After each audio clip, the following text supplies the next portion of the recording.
much for having me.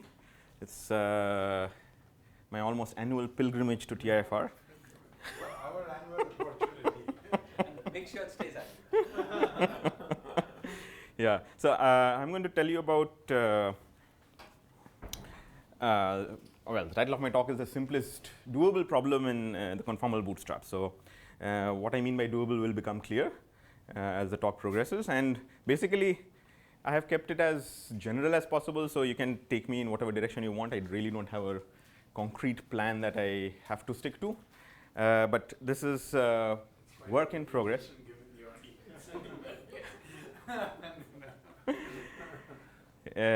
This is work in progress with Fernando Alday, his student Pietro Ferrero, my student Ahmadullah Zahed, and there is also an ON version which I won't talk about, which includes Kaushik Ghosh. And I'm not really sure in whether we're going to write one paper or probably it'll be one. So anyway, so the background is that all of you are now experts in the conformal bootstrap, so at least you know what the problem is. So you have in a CFT you have a 4-point function, and it's supposed to satisfy crossing symmetry.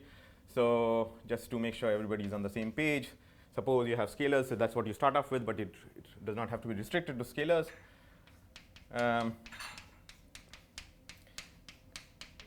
So you know that the 4-point function can be written as some function x1 to delta phi that you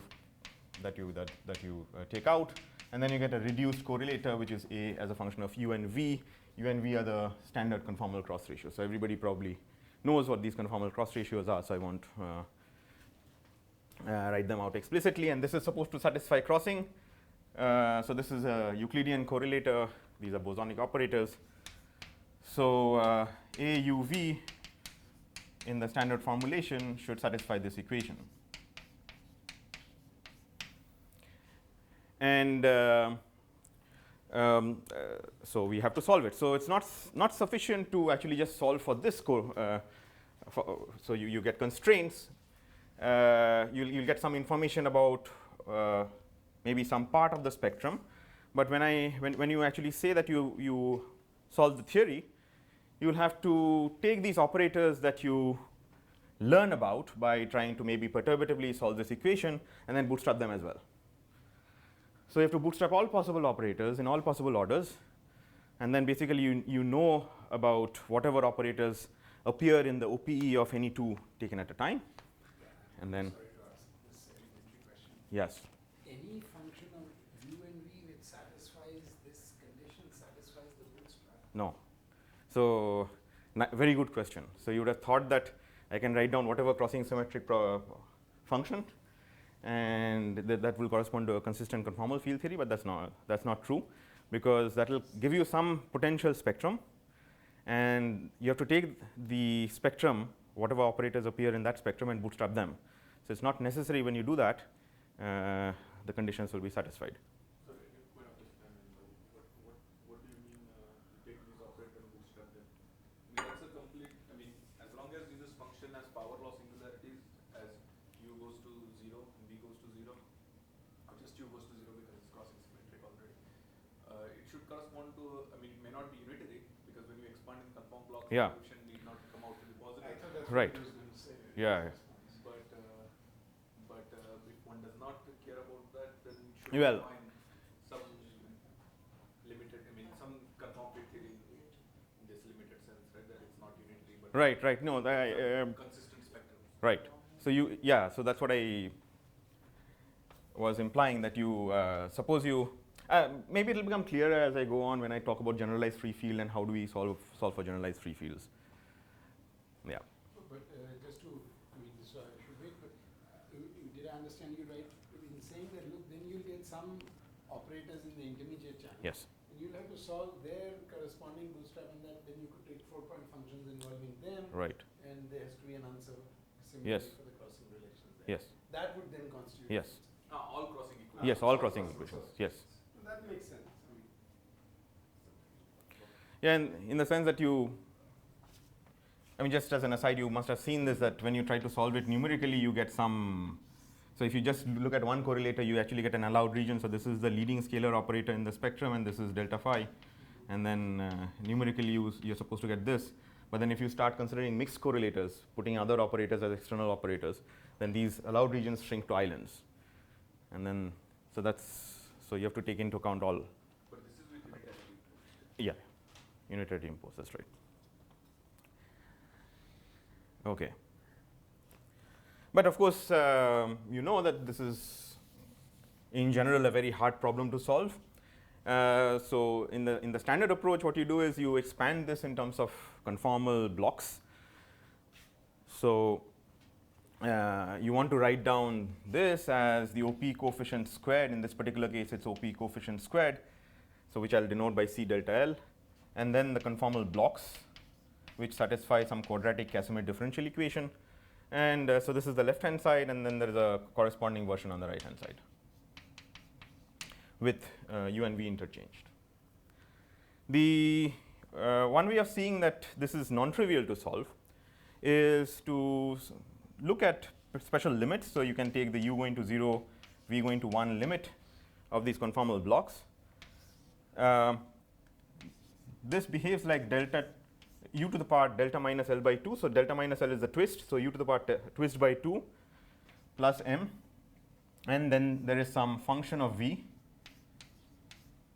So it behaves like that. And we actually know for m equal to 0, or it behaves. So let's focus on the leading order term in the limit that u goes to 0. This actually behaves like 1 minus V to the power L. So that's what happens on the left-hand side.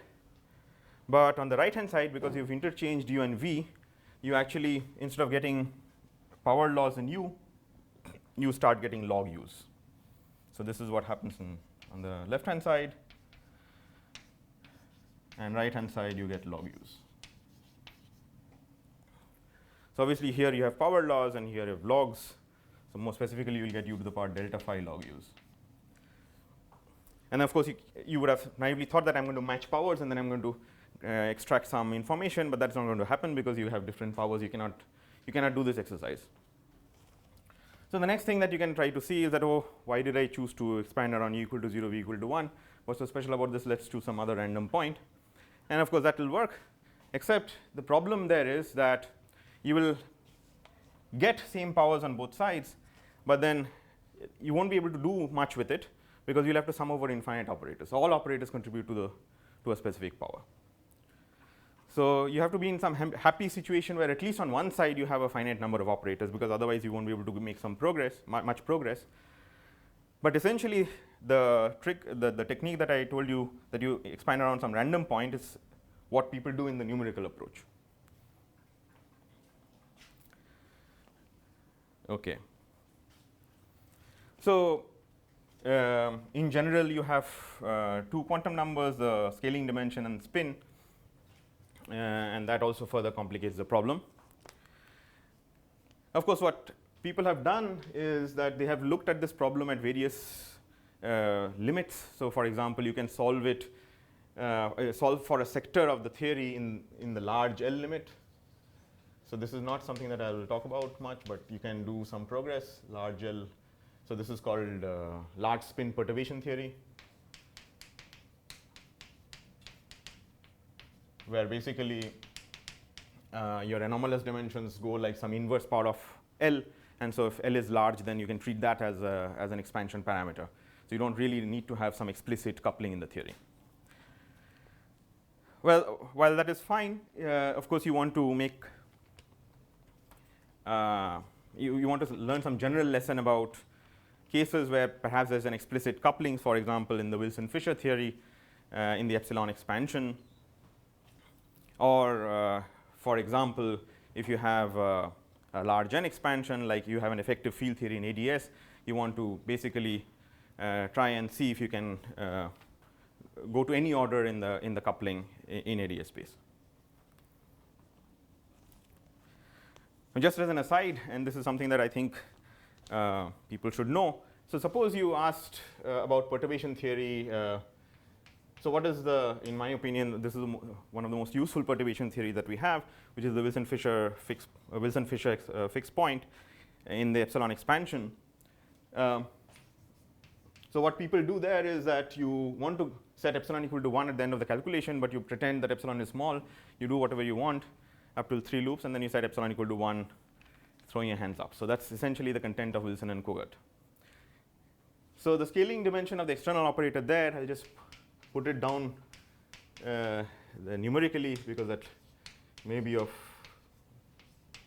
I mean, this is something that 4 pi that get to it, I guess. No, exactly. That is exactly the reason why I'm writing this out. I always thought electron charge is 1/3, but 4 pi's get QED to it. Yeah, you would have thought that epsilon is the wrong expansion parameter. Maybe epsilon by 4 pi is secretly the expansion parameter. That's exactly what you would want to have. But you look at the scaling dimension up till epsilon cubed, the epsilon square result is as big as, the coefficient is as big as the epsilon cubed result. So there's no suppression. And actually, this is something that happens for any operator in the scalar operator. And yet the answer was pretty well. Yes, The first correction is much bigger than the, absolutely, bigger, yes. So maybe all of those can be ignored. That's true. I mean, that's what you would have done. Or you would have thought that these, because I'm going to put epsilon equal to 1, those will resum into some humongous. Already in the domain of Yeah. perturbation theory. It is a little worrisome. It is. I mean, this is not just true for these, but then even for gradient operators is the same thing. So gradient operators, I mean that if you have, say, 4 derivatives, then this guy has dimensions. Well, then this is true for IC. That's pretty strange, though. I mean, why should it be that? And so on. It's really, I would have thought, okay, I mean, so for a lot of operators, the epsilon cube correction is Yes. the same or as important. Yes. So the next to the square is not as suppressed compared to epsilon as it was for the first. Yes. Yeah, that's also true. Exactly. Yeah. So this is telling you what optimal truncation is at like epsilon square. Yeah, exactly. So you would have, so what Wilson and Kogut, these are literally the Wilson Kogut results. So what they would have done is taken these results, put epsilon equal to 1. And during those times, I suppose there was some Monte Carlo results. I'm not sure what they would have compared with, or maybe some experimental results were there. And they would have thought that this agrees pretty well, and so on. So do you have some understanding for why the epsilon expansion? No, I don't. I mean, that's not the content of. So what I'm going to. So this is just a motivation. So you would hope that there may be some other perturbation theory that you can study, not 1/n, but maybe another context where actually, in principle, at least you can give an algorithm using the bootstrap equations to go to any order in the coupling. So that will be one of the motivations for my talk, to come up with such a problem. Is that you have modified the theory to add a parameter that makes the epsilon expansion beyond?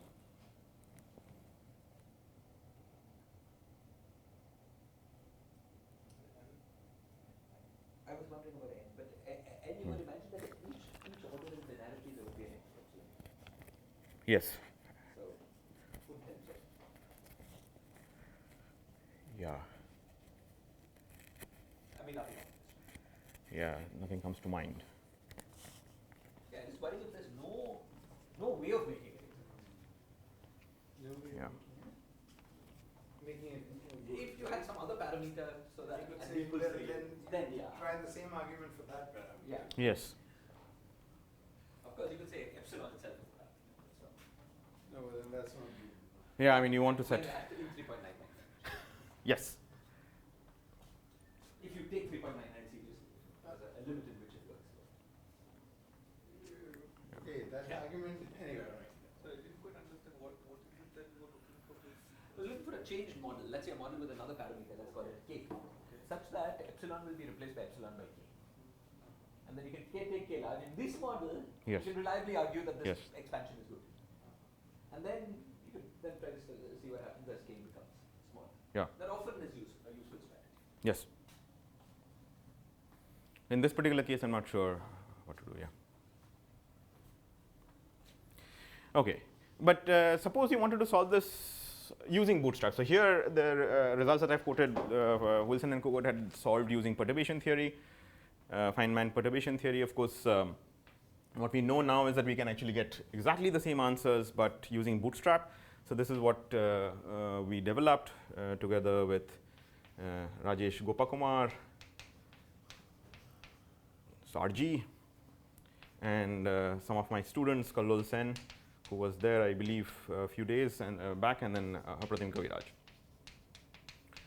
So, of course, there we went to epsilon cubed, and then we got stuck because we realized that to get to the next order, we have to solve a mixing problem because there are other operators that started contributing, and there was no way of extracting the information about those operators by just solving that single equation.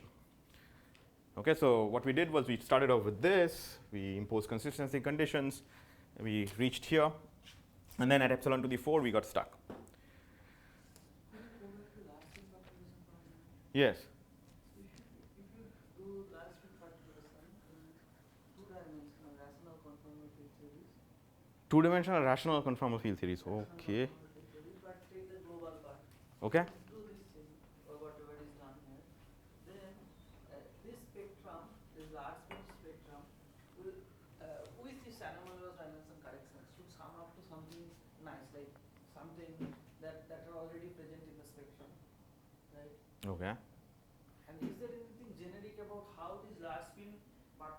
So this is the collection of operators which has dimensions almost like free theory. Is there a way of organizing them from this 2D conformal field theory perspective? Where are they lying? Your 2D spectrum that has got a twist gap.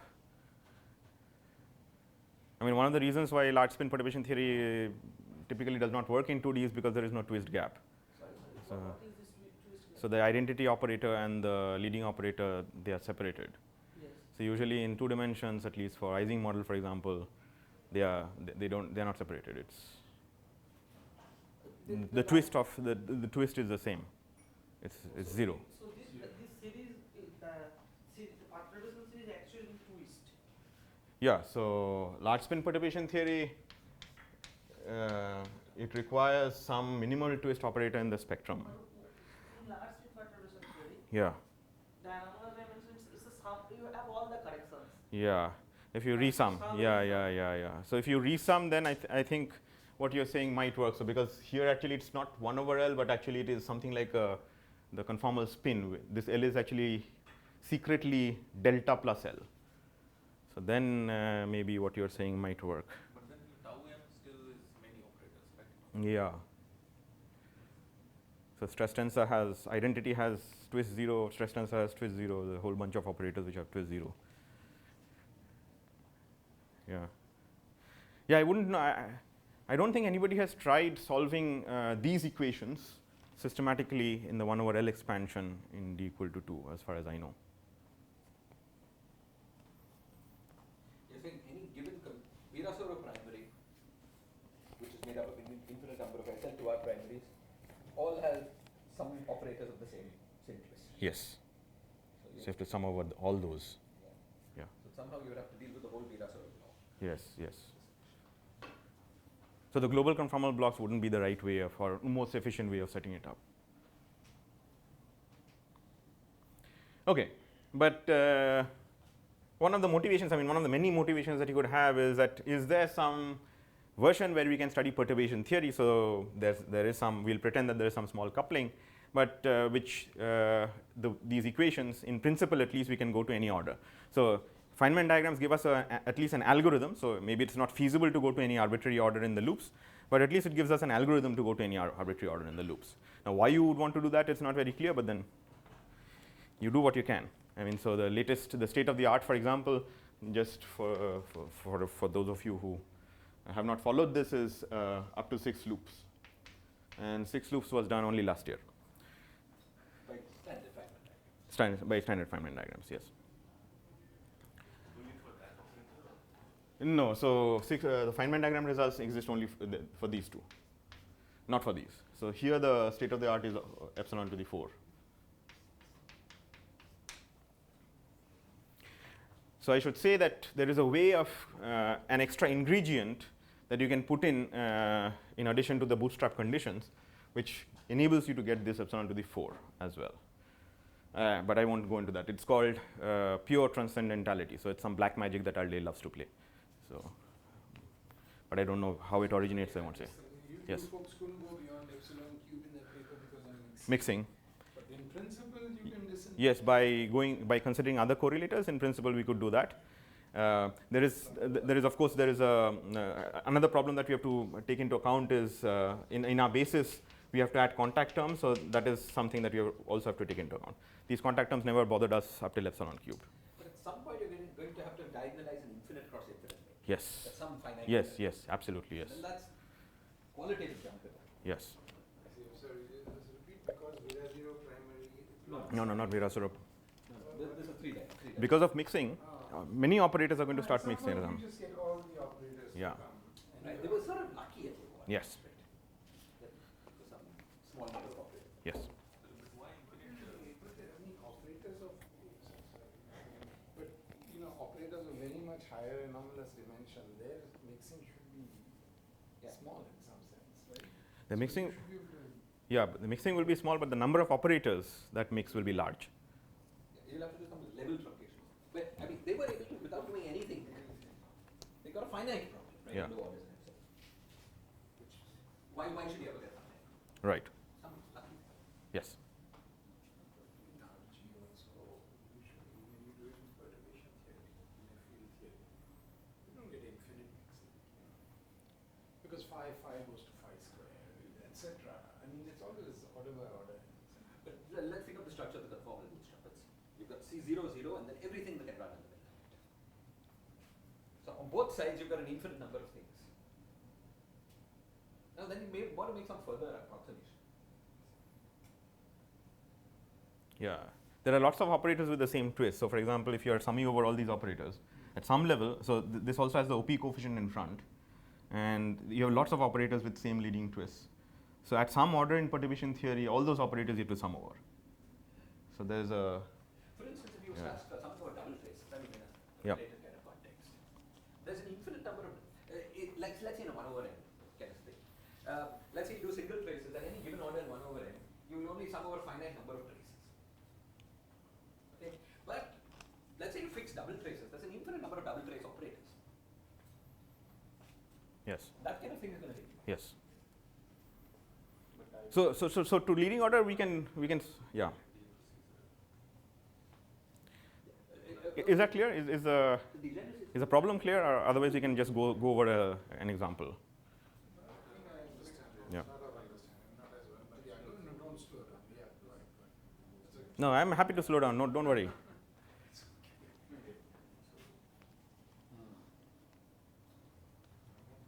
I mean, I roughly see why you get it. Mhm. Because you're allowing all channels to run, and you're not doing some analog of saying that, you know, you're going to integrate out the very short distance behavior. Right. No, it's true, coupling can some control, right? Coupling will allow, let's say 1 phi to go to 2 and 1 phi to go to 3. But even with that, there's an infinite number of operators. Because you can spread the derivatives here over here. Hmm. And then infinity will grow order by order. Because when you have 3 phi's, like 7, 5 phi's. Yeah, so the degeneracy of operators having the same twist will keep growing. That's right. That's probably another way of saying that. Yeah. I think the degeneracy is at the level of double traces, you don't have any degeneracy. Right. You still have one. At Yes. this order, you just have one Yes. operator. So that could be under control. But Yes. in the next order, when you have triple traces or Right. quadruple traces, Higher twists, yes. you would have More number of degeneracy, operators, and yes. Given dimension, you would have degeneracy that would grow with. Right. I mean, in perturbation theory, of course, some of the operators you're lucky. So for example, so far as twist 4 scalar is concerned, there is only one of them. You might have thought that, you could have put in gradients with 2 phi's and contracted them in some way. But then you can use the equations of motion and show that there's only one operator. Similar thing happens also if you have dimension 6. Yeah, and then, so that is not going to happen. So the moment you hit that problem where there are multiple operators, you'll have to sum. So basically you'll get a sum rule rather than a constraint on a single operator, on the operators. Yeah. So you have to be lucky. So you need to have as many equations as the number of unknowns. So and the both should not be infinity. yes.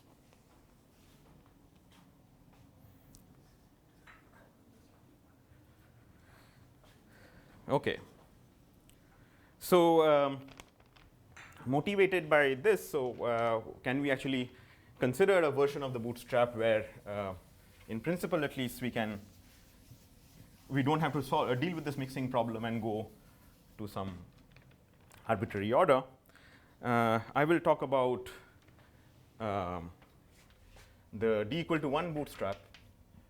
You can also think of this as taking the diagonal limit of a higher dimensional bootstrap. By diagonal limit, I mean, so there is some variable, conventional variables that are used where you write u as 1 minus z, 1 minus z bar, and you're taking the limit z going to z bar. So you want to solve either the high dimensional bootstrap problem or more concretely the d equal to 1 problem, where actually you don't have, in d equal to 1 there is only one cross ratio which is parameterized by z, and because you lose the information about the angle, so in d equal to 1 you're just on a line. So you want to see whether you can solve that problem for d equal to 1. So in the more concretely, the problem that I have in mind is basically you can think of it as having ADS2, a scalar theory in ADS2, and you've put in lambda phi to the 4, and you want to go to any order in lambda. So that's another way of stating the same problem. You have lambda phi to 4 in the bulk. Yes, in the bulk. That will correspond to, in the dual theory, it will correspond to a conformal quantum mechanics. Yes.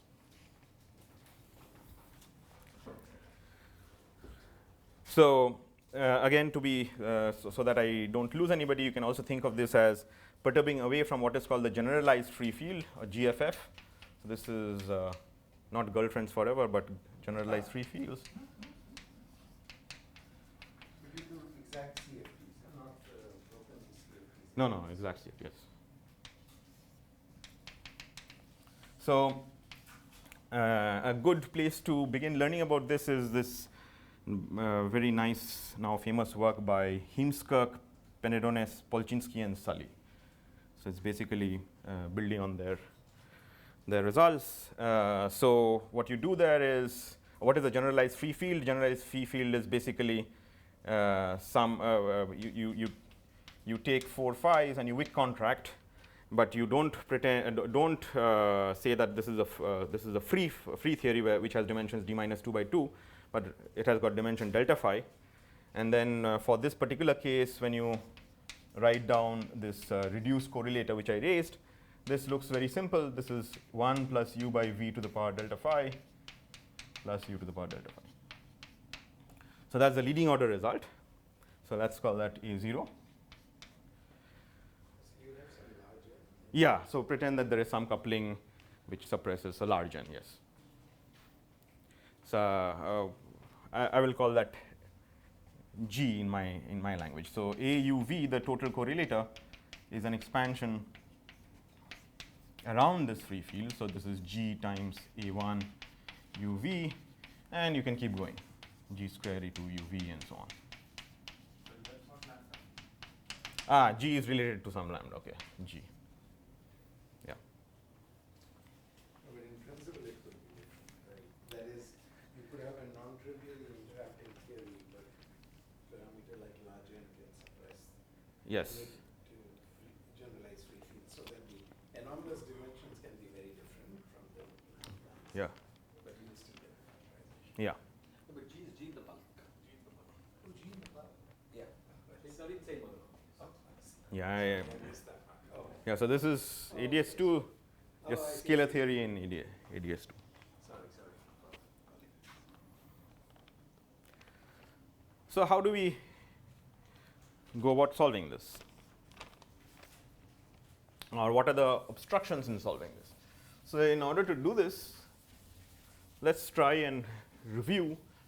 I mean, you could have said that, why do I have to do this in d equal to 1? Why can't I do this, ask the same problem in higher dimensions? So let me just review. Now I'm confused. If you're literally going to work in IISc, the theory won't be well defined, right? Beyond just the generalized free field limit, because your back reaction will grow, right? If you're really going to use the bulk, it's not a well defined theory. Yeah, so I'm suppressing stress tensor contributions. So I'm saying that so there is no gravitonics change. So those things are not there in the theory. So I'm assuming that there's some coupling which is suppressing the gravitonics change contributions. Okay, so I'm holding the background fixed. I think the kind of thing that you have in mind is that there's back reaction and the background itself changes. Yeah. So I'm doing the zeroth order problem if you want. So let me just review. So this is some known stuff. I wouldn't say it's well known, but then let's go through the arguments. So what is preventing me from doing the same exercise in higher dimensions? So this needs me to review some ideas about perturbative unitarity.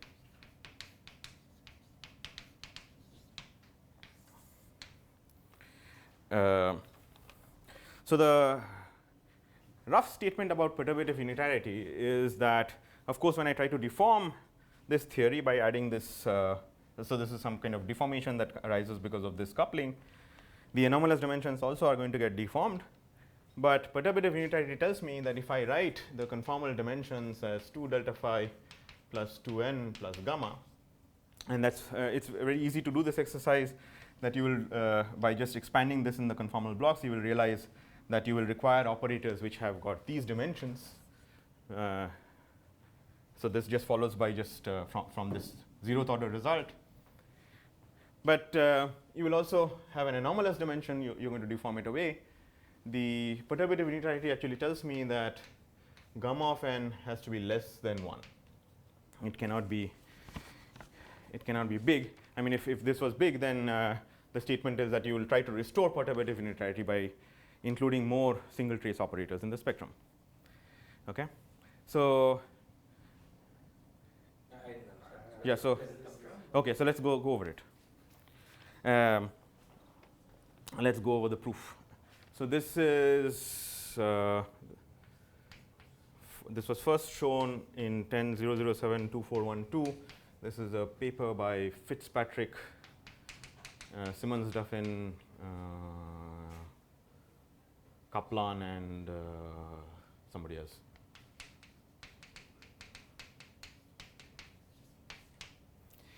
Okay. In some level, you can think of this as the ADS version of the statement that if I dealt with Fermi theory, then there would be, and if I tried to go to any order in the energy, just with that Fermi interaction, then you would face problems with unitarity because your scattering amplitude would become bigger than 1. But then the way that you unitarize the theory is by introducing the W boson. So it's similar in spirit to that statement here. Unitarity, what exactly did you mean by unitarity? Did you actually mean something about the CFT? Yeah, so this is CFT notions of unitarity. So let's go over it, how they prove it. So let's deal first. Yeah, let me just review it carefully, and then we can discuss. So you start off with the generators in d equal to 1. So how many conformal generators are there in d equal to 1? 3, yes. So the generators are the K0, P0, and the dilatation. So this is special conformal transformation, this is momentum, and this is dilatation. And this algebra closes on its own. So just so that we are all on the same page, I'm going to call half of this as K, and half of this as my P, and half of this as L0. This is just SL2R, correct. Is this result was for d equals 1 or generally? This you can do it also for, I mean, for d equal to 2, there are 2 copies of this, so this will be the left sector. Fitzpatrick and company was. Oh, this is in general, yes, in general. In fact, they don't talk about d equal to 1, they talk about d equal to 2 and d equal to 4. Okay. And general, actually. So the results that I'm going to talk about are quite general. So these the algebra of these operators are the standard SL2R algebra.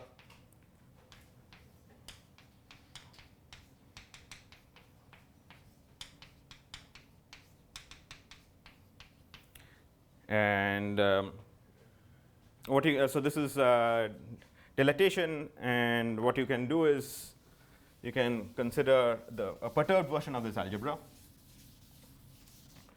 So your L0 is some L0 that corresponds to the generalized free field plus some perturbation, which let's call this half of V. And because of this perturbation, your eigenvalues of this operator are going to get changed. So this En is just basically that 2 delta phi plus 2n.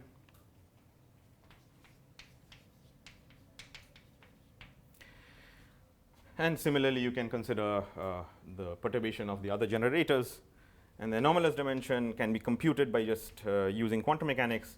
Is just to first order, it is just the expectation value of this perturbation V. So these are the eigenstates of the 0th order eigenstate of L0. And you can do second order perturbation theory and in principle keep going.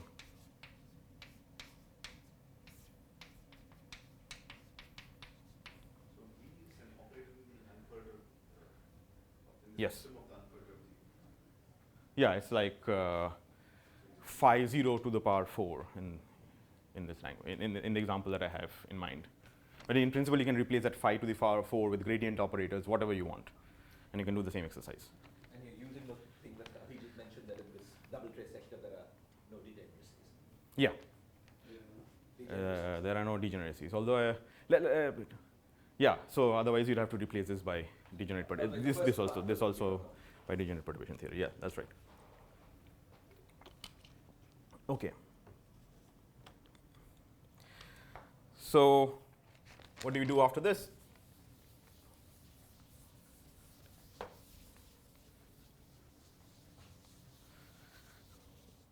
So let's consider the dilatation eigenstates.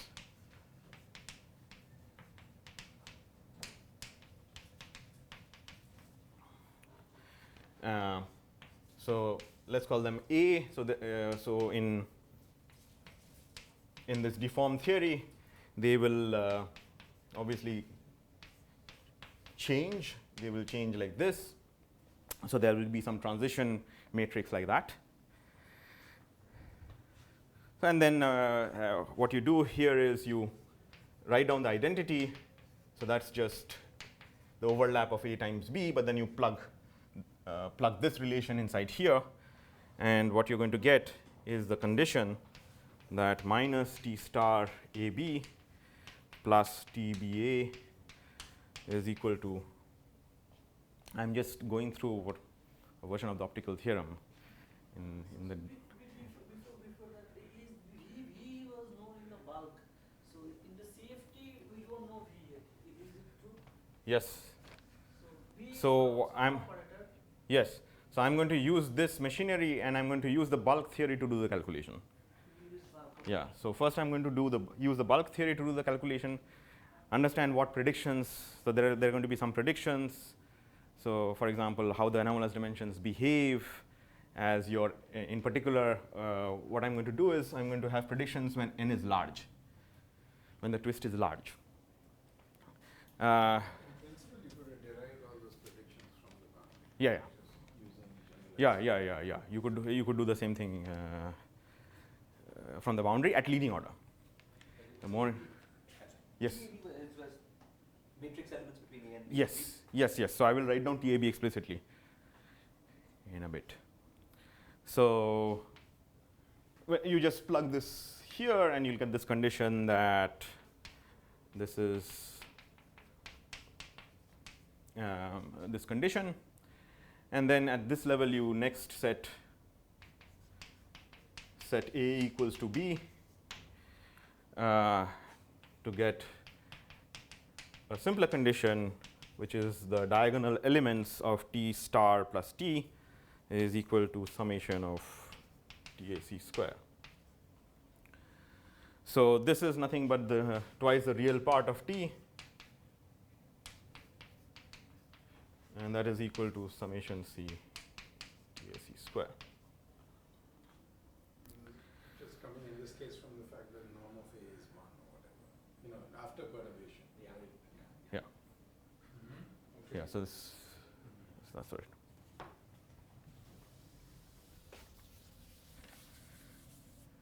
Okay.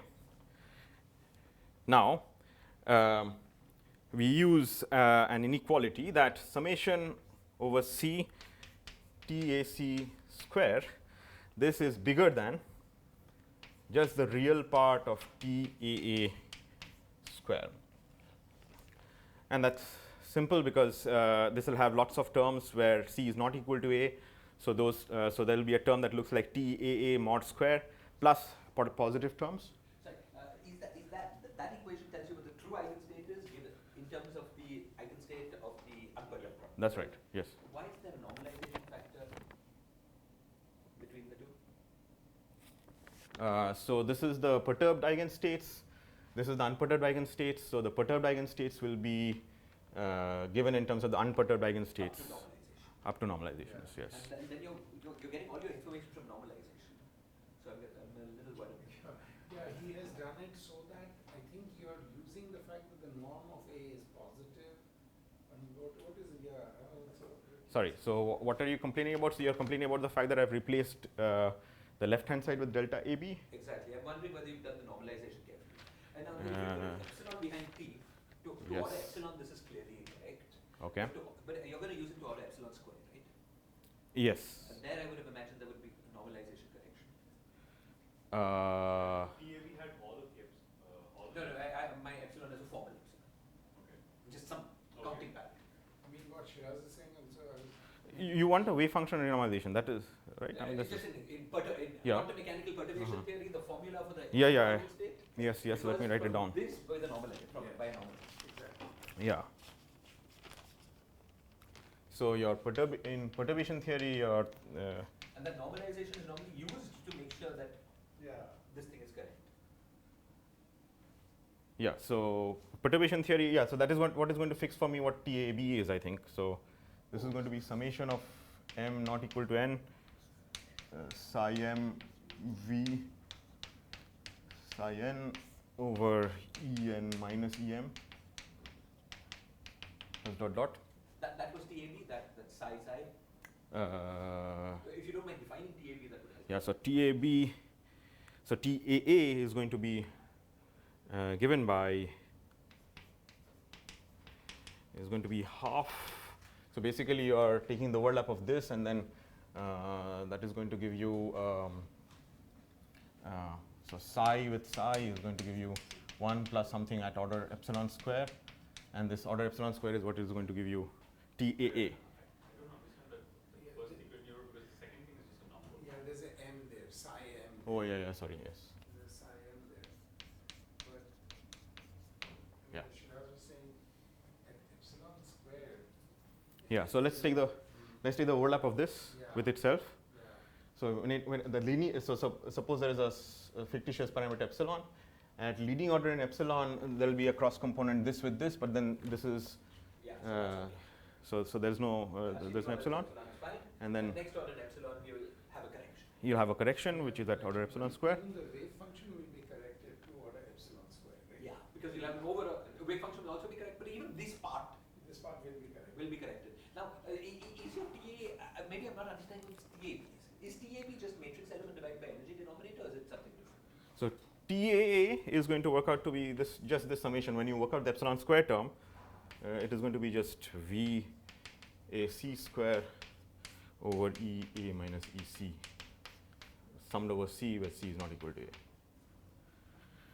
That's the So TAA is going to be that.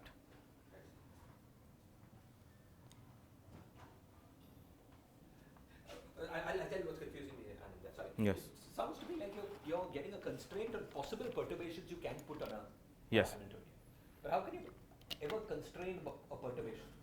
If it's Hermitian, it's a fine perturbation.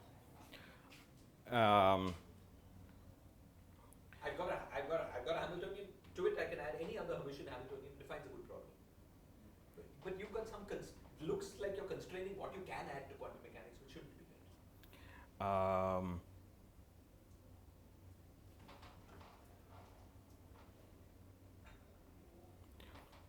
I'm probably misunderstanding something. Sorry.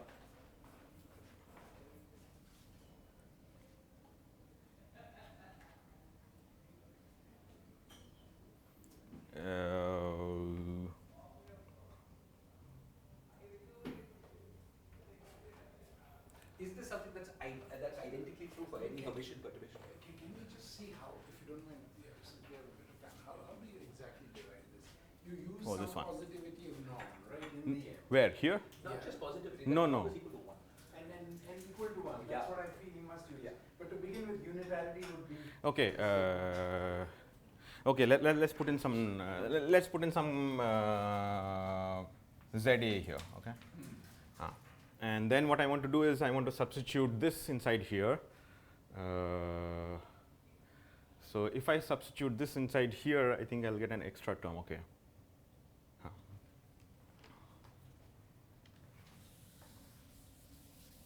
And I would have thought you would use that equation then to determine ZA.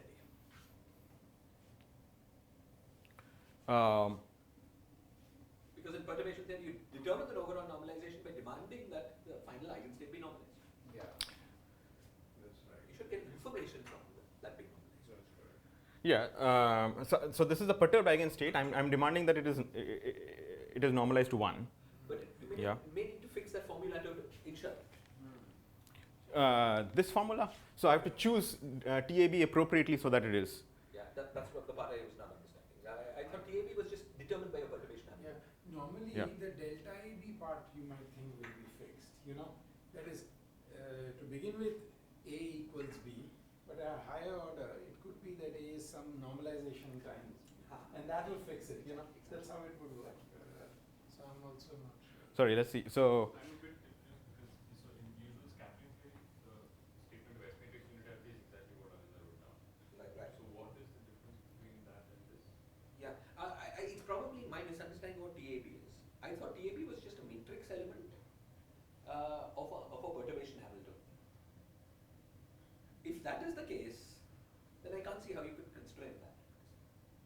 Because, I'm allowed to put any perturbation Hamilton Oh. I want. You know, we are asking what's the analog of S tag or S equal to. I mean, in You shift, can always get a normalized. when yeah. perturbation theory in shift Yeah. never gives me a constraint on perturbation. So it'll give you a constraint. Let's go through the algebra stepwise. So then you can point out where objection. So so this is the fact that the perturbed eigenstates are properly normalized. Is this okay? That's fine, but Yeah. it may not work with the delta AB. The TAB may have a delta AB component as well, which you'll allow, I suppose.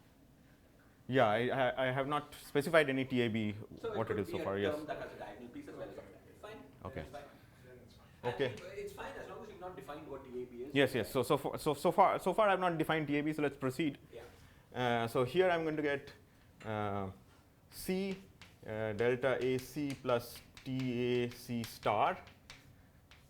This is 0th, and B is going to be delta BD plus TBD star D0. Okay? So you're happy with this? One of them will have a star, one of them will have a Oh, sorry. This is there's not a star here. Yes. diagram. No, but more to the point, I don't know. You're doing AB, right? Yes. A is that, B is B, right? Just B. A. B is also a perturbed state? Both are exactly. So these are all Okay, perturbed states, Exactly. exact states. Okay. No zeros. Yeah. Okay, now I'm with you, yeah. Yeah. Lovely. Okay. So now this is going to be equal to. So let's consider this guy. Yeah. So C with D is going to give you a Kronecker delta. Yeah. I agree at this level it will work. I agree it will work. Yeah. It's just that then this TAB is not what I thought it was. But Okay. Please. Okay. You just say it's whatever the connection Yes. to the state is. Yes. Yeah. This is just. I see. It's not the usual. It's not the formula. matrix element. It's Yeah. not A not B. It's that plus connection to make it. Okay. So if you concluded this algebra, you're going to get this thing that I wrote down. That what did I write down? Twice the real part of TAA is going to be equal to summation of TAC mod square. Okay. So T would have to satisfy this condition. That's Yes. Yeah. So let's not specify anything for T so far. Yes.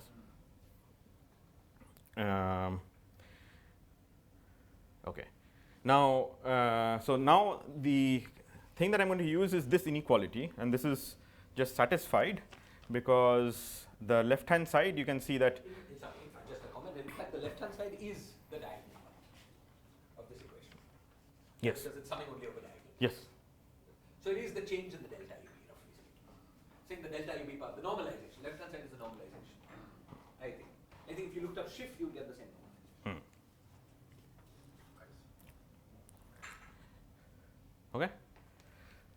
So this inequality is just satisfied because this is a sum over all states. So there are things that where C is equal to A, but then there are also things that where C is not equal to A. So those will contribute positively. So there will be something that looks like summation, modulus of TAA square plus something that is positive, but the modulus of TAA square is bigger than that. Okay, so using this and that equation, because the left hand side is just minus twice real part of TAA, we get the condition that twice real part of TAA is less than minus the real part of TAA square. Okay. Okay. Now you can just do the simplest dumb old thing. So you write TAA as x plus IY, and then you'll realize that this actually implies. I was spacing on this inequality where it comes from. This one. Yes. This one is just true because here on the left hand side we are summing over all states. So the states include also C equal to A. Huh? So but the Sure. and then there are other things that are positive. Okay. And then if you do it the dumb old way, then you're going to get the condition that real part of TAA must be, modulus of this must be less than 1. Okay. So you just take TAA, write it as x plus IY, plug this in here, you will see that you'll satisfy this. Okay. Okay.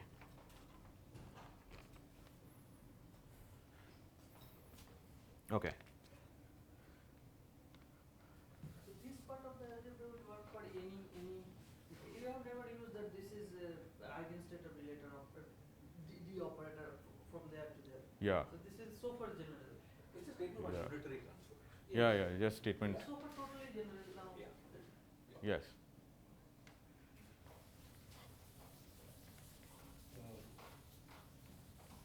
Okay. Now, under this perturbation, A naught, which is the unperturbed eigenstate, actually changes, and it changes in this way. This is just the wave function renormalization. This is where I'm going to make an identification of what TAA is going to be. So just from there and calculating the norm, we can identify what ZA is. ZA is 1 plus summation, and I should call this C. C not equal to A, VAC mod square over EA minus EC square plus dot dot. Okay. 2 in your original formula went away because you had said it to half. It's half. Half. No, I think Yeah. Okay. Yeah, Half. Half. I'm not sure about, but yeah. 2 real parts. Yeah. Okay. Yes. Okay. So now we can identify. So this means that from this inequality, because this is what TAA is going to be. So we get the condition that half summation VAC square over EA minus EC square, and you're summing over C, where C is not equal to A. That this is already positive, so don't need to require the modulus sign, is less than 1. Sorry, why is there no mixing with other states? I'm looking at the diagonal.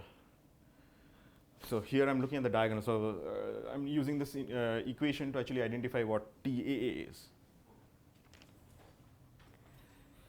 So there are other terms that Yes. right hand No. ZA is just the, side. The ZA is fine. yeah. And that arrow mark. So here there are higher orders in V, but not, I mean, you'll never get anything that,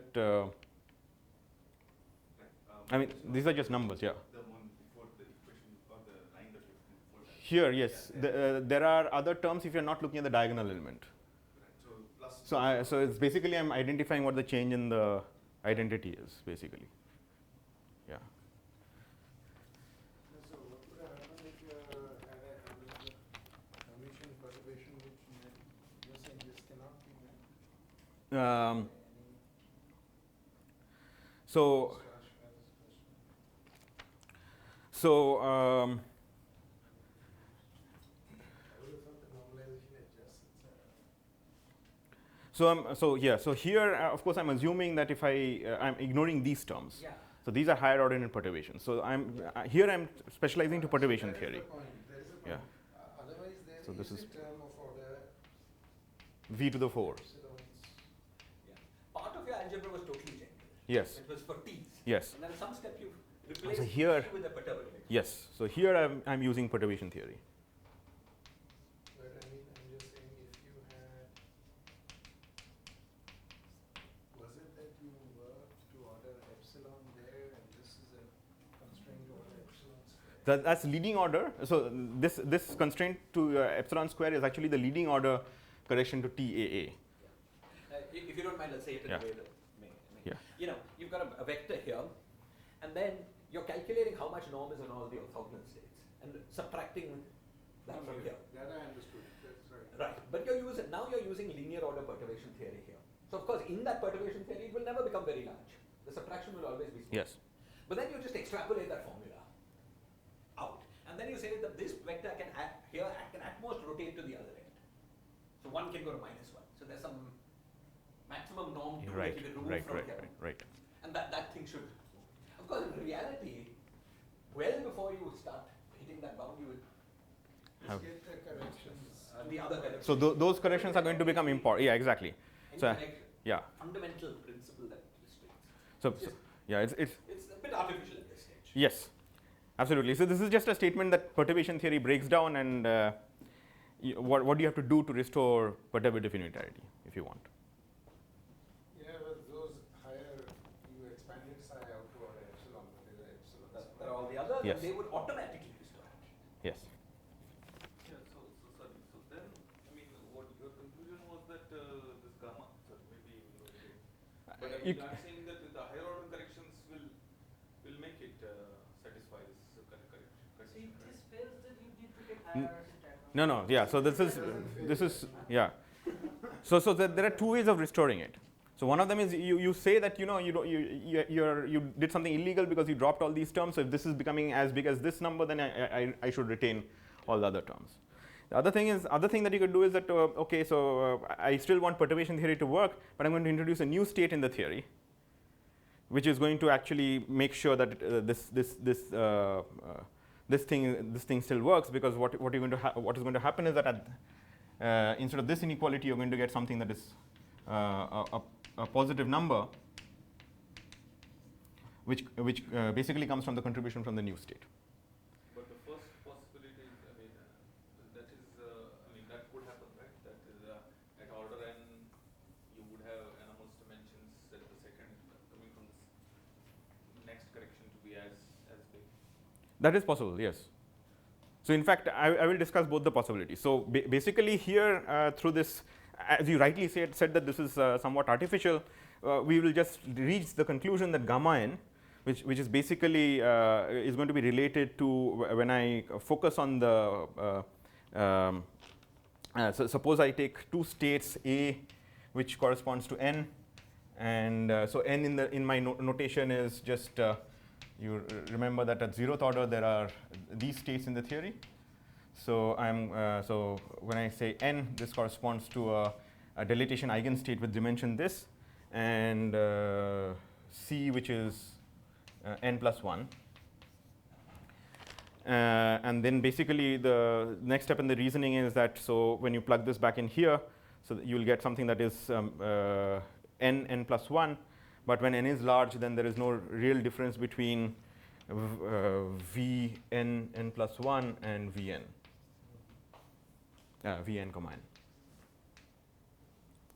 And Vn comma n is basically related to the anomalous dimension.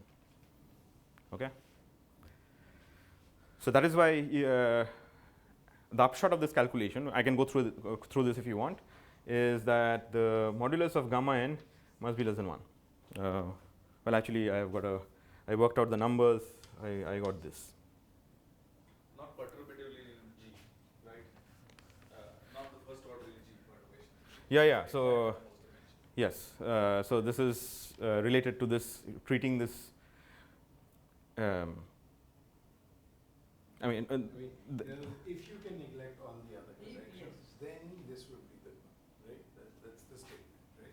If the perturbation theory to this order is correct, then at this order you will satisfy this. If you fail to satisfy at this order, then the perturbation theory, you have to. It's not reliable. That's right. That's another way of putting the same thing. Putting the same thing. Yes. I mean, even if you meet it, if let's say 0.5. yeah, exactly. That doesn't mean perturbation theory is good.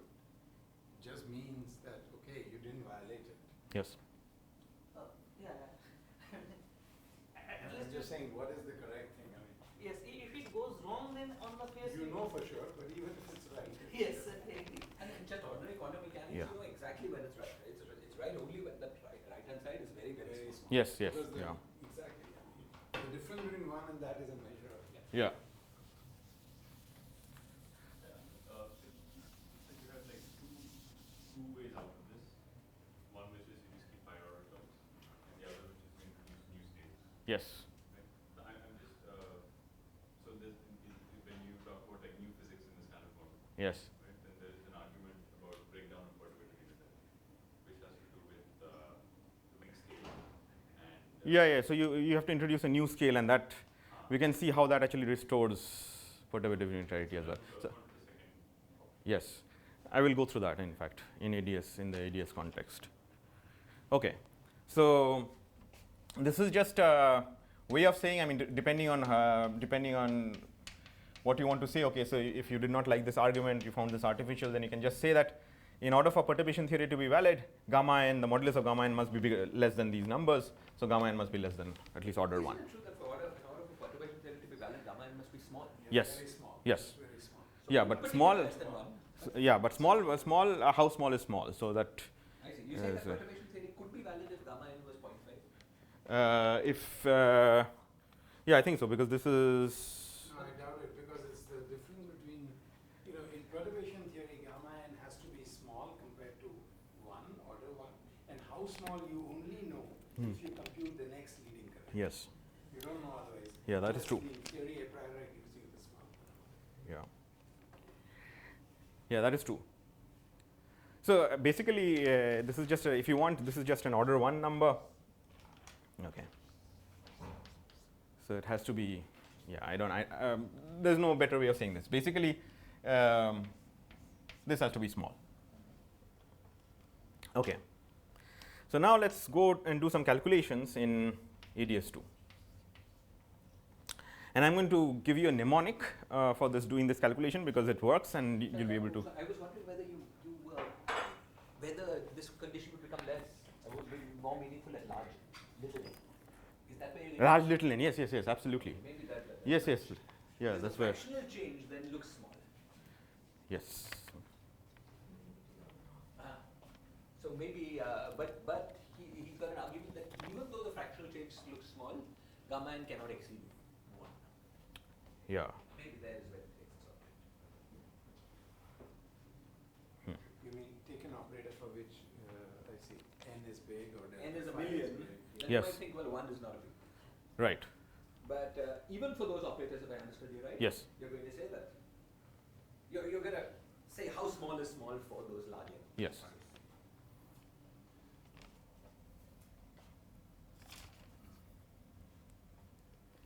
Similar statement here for high energy states.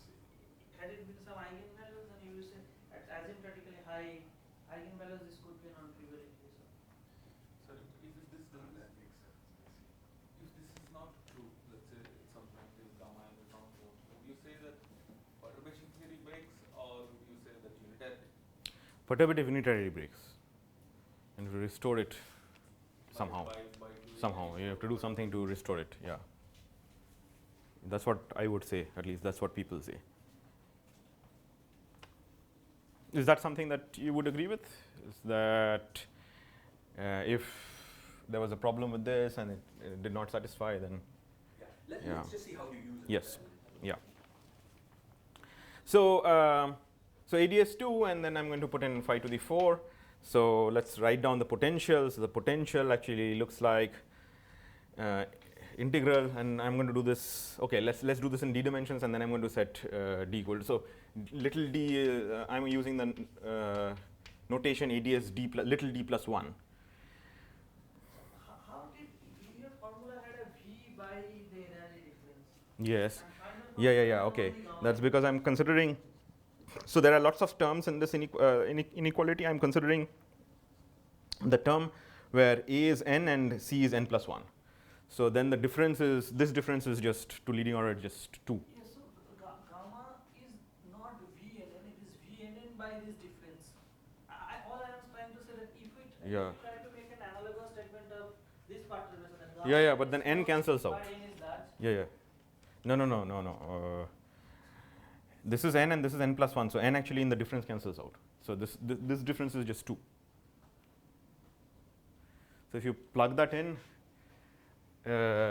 this is going to be, so En was 2 delta phi plus 2n to leading order. So En plus 1 is 2 delta phi plus 2n plus 2. So the difference is going to be just 2. So that gets replaced by 2. So you were wondering whether there's an n dependence here as well. So yeah, so no. So even if you are going an n equal to million, you are keeping track of this order 1 differences in energy levels to make this statement. You are not smoothing out between the 1 by, it's like 1 by n correction. The when we are saying that this. And we think the left hand side is many terms, you only keep a subset of those terms. Yes, because all the rest are Those still terms positive. which are nearest neighbor. Yes. And then the inequality holds in particular for this. Yes. I am trying to understand this. I am trying to understand this statement that you have energy levels which are very high above. This is in near million, and you are considering corrections which are very small compared to million, which is order 1. Yes. And to get, and that condition came from a fact that you kept into mind that even if your energy levels are million, but you consider difference between 2 millions, and that is small. Yeah. Yes. Yeah. Okay. So I was going to write down the potential for 5 to the 4. So the potential in d dimensions. So again, I'm using the conventions ADS d plus 1. Can be written as integral d dx 5 to the 4. And just on dimensional grounds, you're going to have some mass parameter mu, and the power is going to be 3 minus d. This you can work out just on dimensional analysis. Okay. Just do plain simple dimensional analysis in ADS2. You're going ADS d plus 1. You're going to get this. Okay. Now. Sorry, just one last. Yes. You're using here the unperturbed Hamiltonian is a pretty specific structure with these integer-spaced differences. Yes. And the perturbation Hamiltonian also has a pretty specific structure because you're using the VA plus 1. Yes, is approximately. Goes to a constant. Yes. And That's then goes right. to infinity. That's right. Yes. It's not really small perturbation.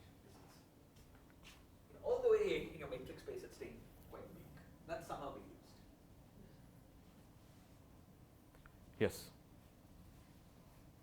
It's not a small n. For any n, it's the nearest neighbor. For any n, it's nearest It's neighbor. not like 1 connects to. And sorry, and so you get VNN square, 1 square. Yeah. So you'll get some condition on VNN's mod of the square, and then. And sum over n. Sorry, maybe. No, we are looking at a particular term in that expansion. So there is no sum over n. So here it looks like. Yeah. And Right? so VNN is the anomalous dimension of the nth operator. Right. Sorry, so I said it wrong. What I should have said is that if you took a perturbation Hamiltonian whose matrix elements died off at infinity, Then this would be automatic. Because you're in the end going to get that this VNN is less than 1. Yeah. So if we are interested in large n, that would have been from the Hamiltonian point of view, that it's either some normalizable perturbation or something. Right. Yeah, he's not taking like that, but he doesn't require too much connectivity in that. I mean, just the diagonal term continues. And in the end, he's getting the condition on VNN which seems non-trivial at large n. Yeah. So this VNN was basically a term of the perturbation Hamiltonian way down. Connecting the end state with the end state, in that sense, way down. End Yeah. state with the end state. In yes. that sense, But right? not Okay. the first state with the end. That's all. Yeah, or n with n plus Yes. one, right. Yeah, because yeah. But I'm saying that maybe it's not. Maybe No, but I mean, you're right. If it died down with n, then it would be okay. Yeah. That's precisely what we're going to find, that it has to die down with n. it has Despite the fourth perturbation is like that. Huh? They going to say that? Which one? Despite the fourth perturbation has this property. Oh, it doesn't have, so it has a D dependence, so let's go through it. So I'll do it for gradient operators as well. So I'm going to give you a mnemonic where actually you can see what is the large n. So this is some, it just works out. If you do explicit calculations, also it works out. So basically the mnemonic is the following. So here you have a scale. And of course, when you are considering gamma n, it should not have any scales. It's a number. So basically, you can think of the fact that there is some energy, something that has got dimensions of energy that is dividing it. So this is energy, this is also energy. So this will become dimensionless. So the only thing that we can think of, what is the independence of this energy? So you're going to make some energy, but that independence of that energy is basically going to be inherited through this. Okay. So gamma n, because it is proportional to just, or it's actually equal to leading order, it's just. funny about the dimensions. This is supposed to be. This is the potential. No, this is the potential. Potential. Already the integral over. So you mean this Yeah. is now folded in with dt to make the action? Yes. Yes. We can go through this if you want. But yeah, it So works. Because in 2D, Yes. if you have this thing has Yes. to have dimensions of energy, Yes. phi is dimensionless, Yes. and so mu Yeah. to the 3 minus d Yeah, so it's- dx, the two d's cancel, so Yeah. you have mu cube, which doesn't have dimensions of energy. So that's why Okay. seemed a little strange to me. Okay. Maybe some whatever. And this is just what you call the potential. I mean, this is. Meaning, Yeah. just to make sure, integral dt times v Yes. is dimensionless. Yes. It doesn't seem to quite work. Yeah, it doesn't seem to work. Okay. Let's see. Oh, maybe there's some mu power, right? So- I don't so want to too much. Go ahead. You have to get to the main punch. No. Let's do this. So the dimension of this is mu to the power d minus 1 by 2 times 2. Normalize the way I would have. Like in 2D of phi would not be dimensionless. So not so look, this is d plus 1. So d equal to 1 is dimensionless. So what I was calling 2 is 1. Yeah.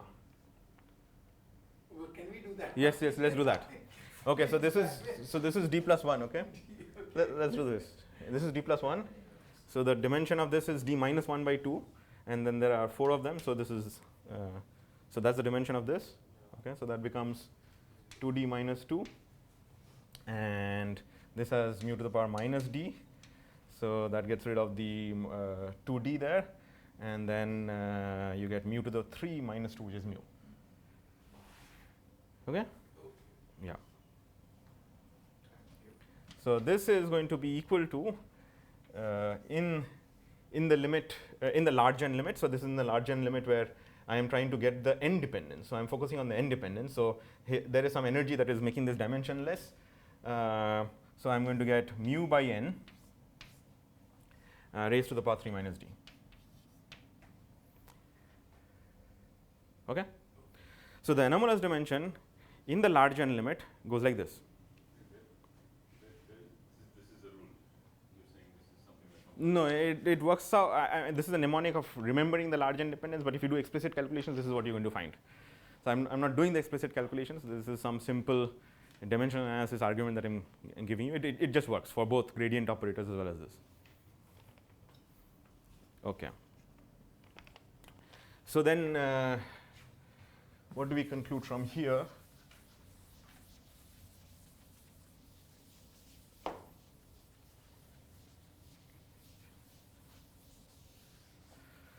So let's consider some cases. So suppose d was equal to 4, so that you have ADS 5. Then you have anomalous dimensions in the large n limit that goes like, that is proportional to 1 over n to the power minus 1. So this is actually proportional to n. And if n is very large, then this bound is going to be violated. This is first order in G. This is first order in G, yes. So, and you can see that if you consider d equal to 2 or d equal to 1, then you are going to get something that falls off, because d equal to 1 is going to go like 1 over n square, and that's fine in the large n limit. Even d equal to 2 is going to be fine, because in the large n limit it falls off. Okay? So in d equals 4, for example, you would have thought that there are additional corrections, d square and so on, which would make it less than 1, but that's somehow we are not. So additional corrections means that you have to add. So you're going to add more stuff here, not just 5 to the 4 then. Then where? Just the same 5 to the 4th interaction. Yes. But higher corrections in G. Yeah, higher correction in loops? No, I don't think so. I think. Why not? Why can't this happen?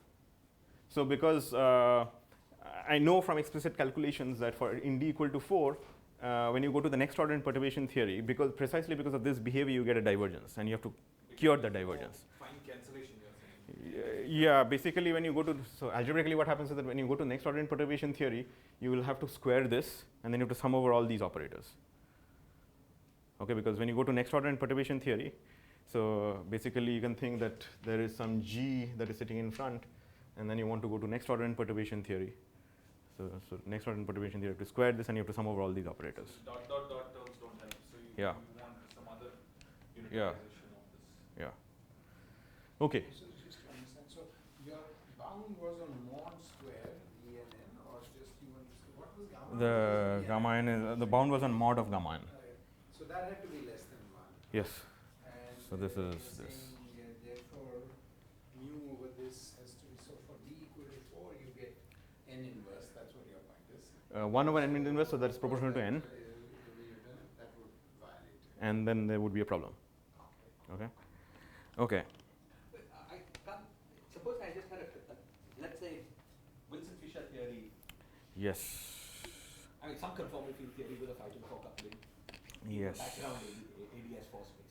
ADS 4. So then, yeah. So D equals 4, ADS 5. n Fine. is. Suppose I have some conformal field theory. Yes, yes. in the ADS 5 4. space. Oh, ADS 5. Okay. The one that you had a problem with. D equals 4 with ADS 5. Yeah. right? So d equal to 4 was ADS 5. Yes. Okay. And you're saying that you cannot have a conformal field theory with a scalar self-coupling. Or And not to all orders. I think it's the signature of non-renormalizability in the bulk. Right. Right, it matches up correctly. Yes. Yes. Right, in ADS, higher ADSs, you would, if you have 5 Yes. to 4, you would have it Right. all sorts of things. Yes. But as you cross Exactly, the yes. D equals Yes. 3, you have some nice Yes. behavior. Yes. And then this is saying that it's renormalizable. Right. you cannot have a small. Yes. Would lead to other sorts of things. In d equal to 3, you say it's on the border. Yes. D equal to 3 is on the border. 2 from that definition. And he's calling Oh, d equal No, d equal to 3 is it's a constant. this It was like a constant large n ADS limit. 4, which is Hmm. Yeah. then the Hmm. norm should be the renormalized. Yes. As you said. But if I put d equal to 2, Yes. Then it will be 1 over n. you're in trouble. No. Then No. you're not in trouble. No. We are not in trouble because it's 1 over n. And in particular, you can do 4 minus epsilon. Right? Yeah. You can do Wilson-Fisher theory and 1 over. Yeah. Wilson-Fisher theory in ADS. Yes. Okay. So let's consider another coupling. So let's consider a coupling. Let's imagine that there is a coupling of this form. Where the hell is this? Yes. So there is some coupling between phi square and chi. So chi is another scalar in the theory.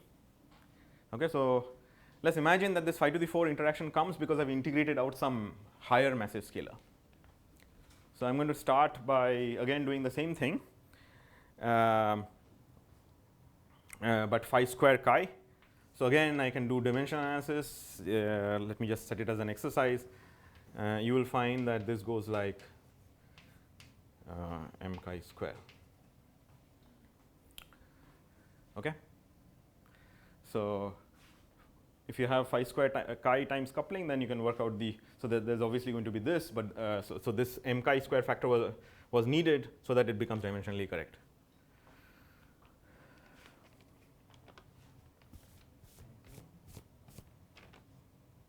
Okay.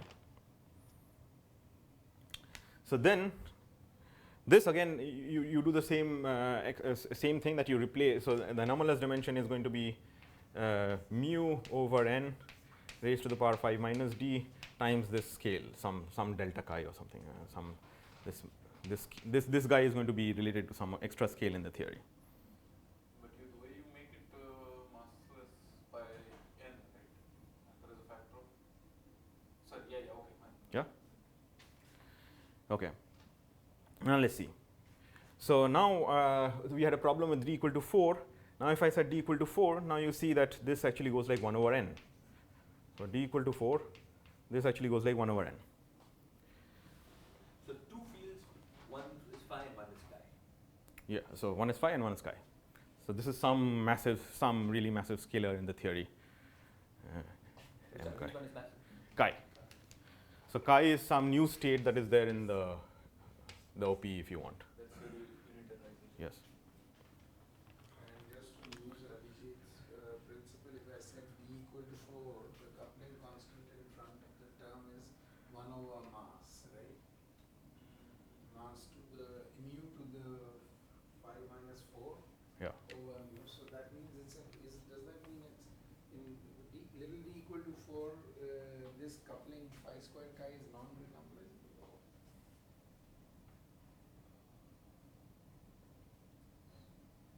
You have a negative mass dimension. 1 over mass, right?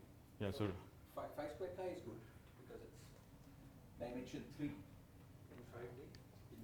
let's say d equals D D is 5. This is 5D. Okay. 5D, okay. So that each is 3 halves, right? Each scalar field is 3 halves in 5 dimensions. Yes. So it's 3 half Into into 3. 9.5 minus. That's right, 4 and a half. So that should be okay. That should be okay. That should be okay. The coupling constant is 1. I can confuse with your coupling. So which one? Equals 5, so 6 should be the marginal direction here. Yeah. Marginal dimension, which is correct because it's 5 cube coupling, right? Which is marginal. Yeah. So he's getting out the funny stuff in his d equals 5, which is It equals space-time dimension 6. and that's where the 5 cube comes. And that's because each of them has 2. So it would be 6 of them. But shouldn't the coupling constant have been a positive power of mass? It is. Or Oh, is in that- this case, is that what I'm getting wrong? Something isn't quite. I'm getting No. confused by something. Mu. This is mass 1. He seems to. have He will written- set for our d equals 5, he will set d equals 4. No, Oh. but in d equal to 4. Yeah, then he has gets mu to mass the power 5 1 minus square. 4. Oh, that, I don't know. But this is a potential. So this has got The full dimensions of action would energy. be v dt, right? So the action would be this 1 over, I don't know, something is 1 over. No, I think this is. Times phi square chi. That's what. How did this 1 over m square came if That you sounds good. if you integrate it out? It should be. Huh? according to the continuum Sorry, of mass so times yeah, so when you integrate this out, this actually leads to something that looks like mu to the power 5 minus d times m chi square and then d dx phi to the 4. Why do I have to Yeah. get 1 by m in chi So square? it should not have, it should not be. it should not have that. It's Okay. after integrating out that. He's saying that if you integrate out chi, Yes. then you'll have phi to the 4 by m chi square. But in that first term, it Yeah, should not. okay, yeah. So I've got some, Yeah, there's something Yeah. not quite right. yeah, okay. Then it works, right? Oh, after integrating out, you want that Yeah, coupling. I think that's what he's Oh, Yeah, now and then you have some additional. saying. Okay. Because then now there's a Yeah, sorry, so I got this power wrong, but then it's irrelevant, yeah. So you're right. So here the now power it- is wrong. now Yes, it's sorry, better. yeah. Something was No, sorry. But yeah, so I wrote this power wrong. So I think it should be m it chi or follows something. your what Yeah. Abhijit was saying that good. All right. Yeah. I'm with you now. Great. After Yeah. integrating out, why do you want to have 1 by m chi square? Oh, so there's some new scale in the theory. So this is the scale that was the original scale in the theory. And there is a new scale in the theory, m chi. integrated out at tree level. Yeah.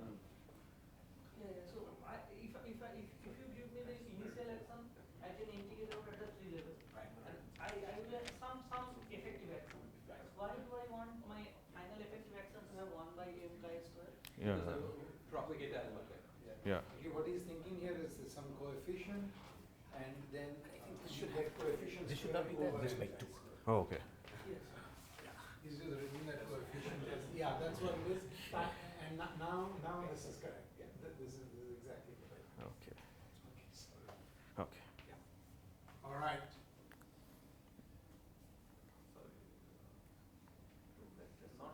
Oh, sorry. No. This is fine. So this And is that's actually, fine, and this will give rise to mu over n to the power 5 minus d. Yeah. My one over delta. That's right. Yes. Yeah. Yes. Thank you. Okay. So delta chi square if you want. Yes. Yeah. And he's imposing the condition then on gamma n squared, you see. Is it? Gamma n squared he wants to be less than 1. Gamma n is less than 1. So this is gamma n. This is the potential. So gamma n is related to the expectation value of the potential. So then, Yeah. So this has to be less than 1. okay. Yeah. I would have put I would have put a 1 over n chi squared anyway. M chi square? Well, anomalous dimension, so it cannot be m chi. Okay, So now I'm with you. Totally. yeah. Thank Conformal dimension. Yeah. Thank you. Yeah. So whether it's delta chi or delta chi square, you don't remember, but then it's basically Okay. In fact, so although I did this in some mnemonic kind of way, if you do explicit calculations, this is exactly what you're going to find. So if you plot a graph of gamma n, so this is for d equal to 4, and if you plot a graph of gamma n from explicit calculations, you're going to find exactly this. So to first order in perturbation, so to leading order in perturbation, you're going to get a pole, and this pole actually is an artifact that you're working at leading order in perturbation. This actually gets smoothened out. You start getting widths if you at next order, and then you get something that falls off. Yeah, as Abhijit said, it's basically the fact that a 5 to the 4 interaction is Yes. never small at all energies. Yes. In these dimensions. Yes. Right? That you go to high enough dimensions, fill up. Yes. Because of the nuclear energy. And that's what you're seeing when you calculate this gamma n at large. Yeah. But basically, suppose you did not have this. If you did not have this operator in the theory, it will continue having that behavior, this increasing behavior, to all orders in n. So this is the pole is located precisely at the location of. So this is I'm plotting it as a function of en. So this is precisely at the location of this new operator. So d equals 4 is what's going This on. is I've plotted at d equal to 4. Yeah. But that's the linear growth, right? So it's a linear growth. And Yes. Yeah. So this is yes. So this is linear growth. So this is linear. Yeah. This part is linear. So this is the straight line. Okay. And so this part is linear, and then there's a pole, and then it starts decreasing. There's a pole. Sorry, wait a minute. Oh, this pole is because of it's an artifact of the leading order in perturbation. So it's basically I see the decrease, that's your 1 over n. yes. Right? So this is 1 over the n. decrease before. Yeah. And then there's something that connects them. Yes. And you're saying it happens through a pole. Yes. So I mean, this is but just an it's artifact. very Yeah. extent. So if you actually work to next order, it's going to get smoothened out, and you're going to get that behavior. And this is what you get from the bulk calculation. This is what you get from the bulk calculation. Yes. If you use the phi squared chi, 5 square chi. That's right. is the pole where the thing goes on shell? This is yeah. So this is where Oh, I understand. So the coupling blows up at a certain yes. Okay. Okay, so these are the kind of problems that you will face in higher dimensions, but of course at d equal to 1 you don't have these problems. So you don't have to consider about unitarizing the theory. So that is why one should focus on d equal to 1 where you don't have any of these problems and see how far you go. But That is the d motivation. equals 3 as far as I understand. D equal to 3 as well, so your d equals 2. yes.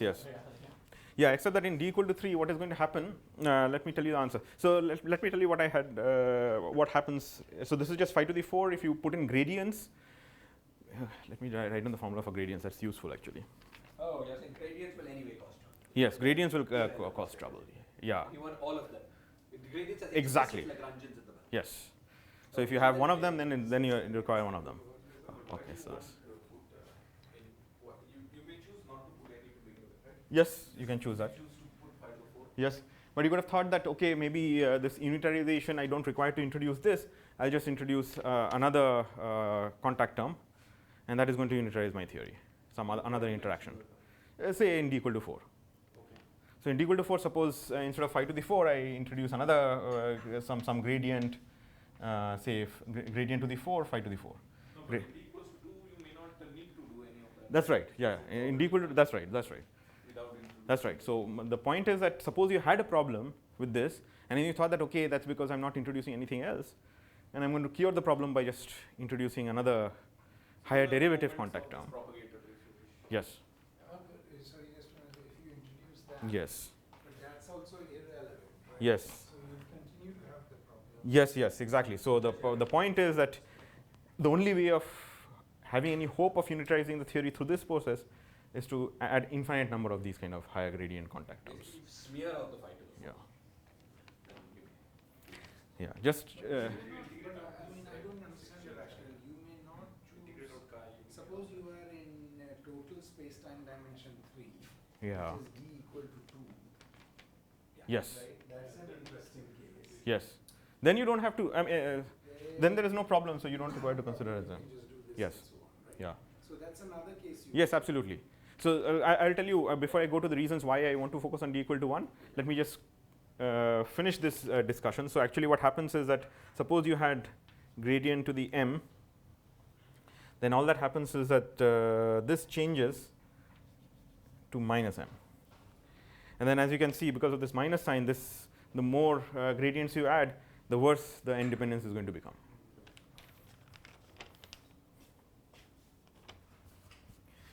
Okay.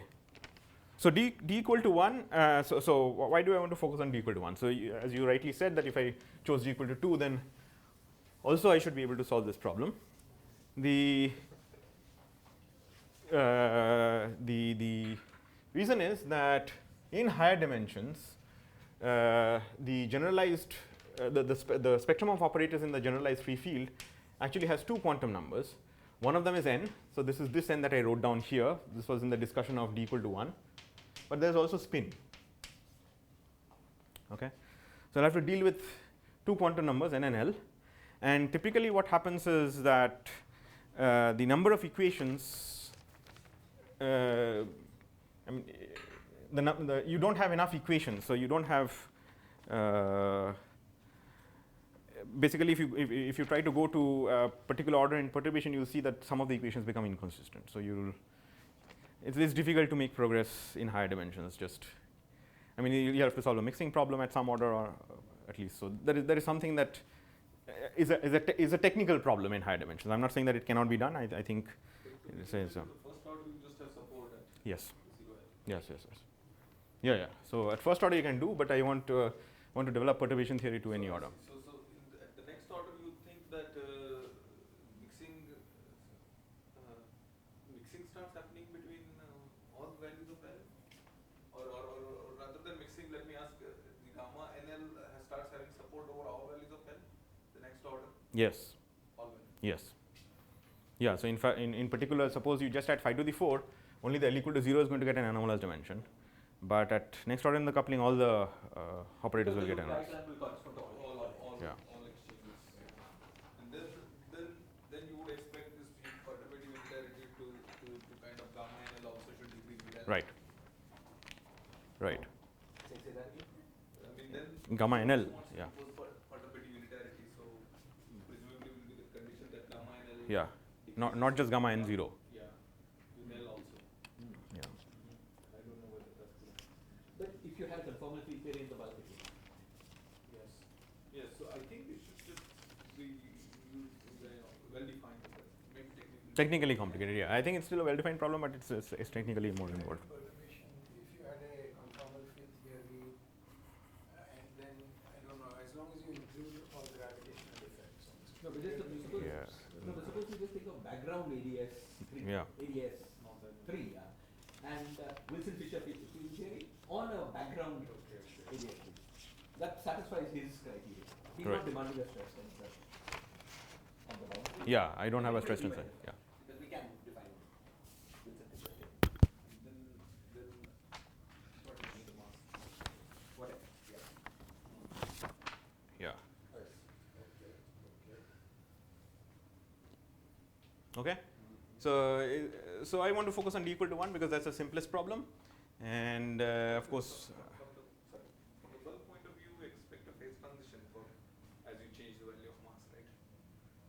5 to the 4, let's say. As your mass is more than unitarily bound, Yes. you expect it to be nice. Yes. And when it is less, you expect it to be like this. Yes. So is there something funny that No. you see in the CFT as a function of delta phi? Sorry, maybe this is a good question. I mean, this is a question that is better asked once you tell the result. Get to the I mean, of course, I have results only for d equal to 1, but let me just tell you what. Yeah. Yeah. Okay. Yeah, okay.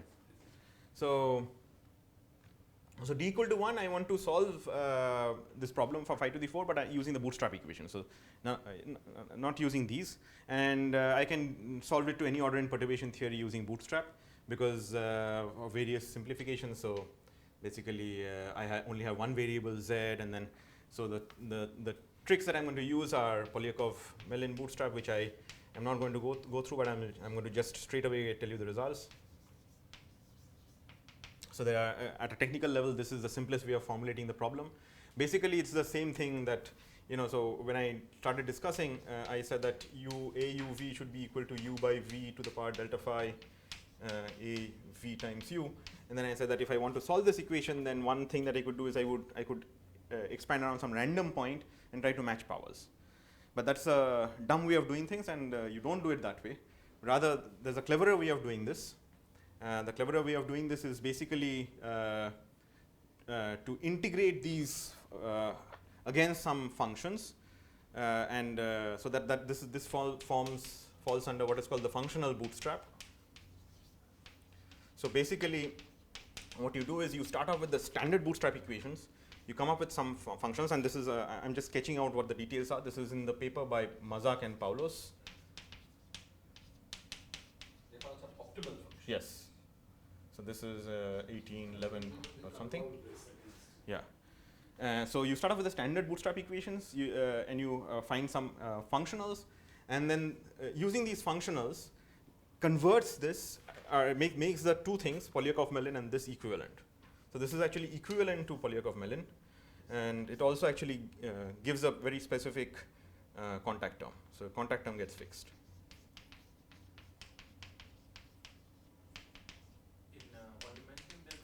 They do it only for d equal to 1. They have a procedure. I mean, the algorithm is for any dimensions, but the implementation is only for d equal to 1, and also, in fact, the explicit functionals that they have is only for delta phi equal to 1 in d equal to 1. Again, technical, but then they have an algorithm which actually does this. What kind of functions are those? Functionals. So you have to integrate them. So basically, no, I can. It's related to mean field theory, but it's a little complicated. So basically, you expand this in terms of conformal blocks, and then you have to act some operator on this function. So this operator actually looks like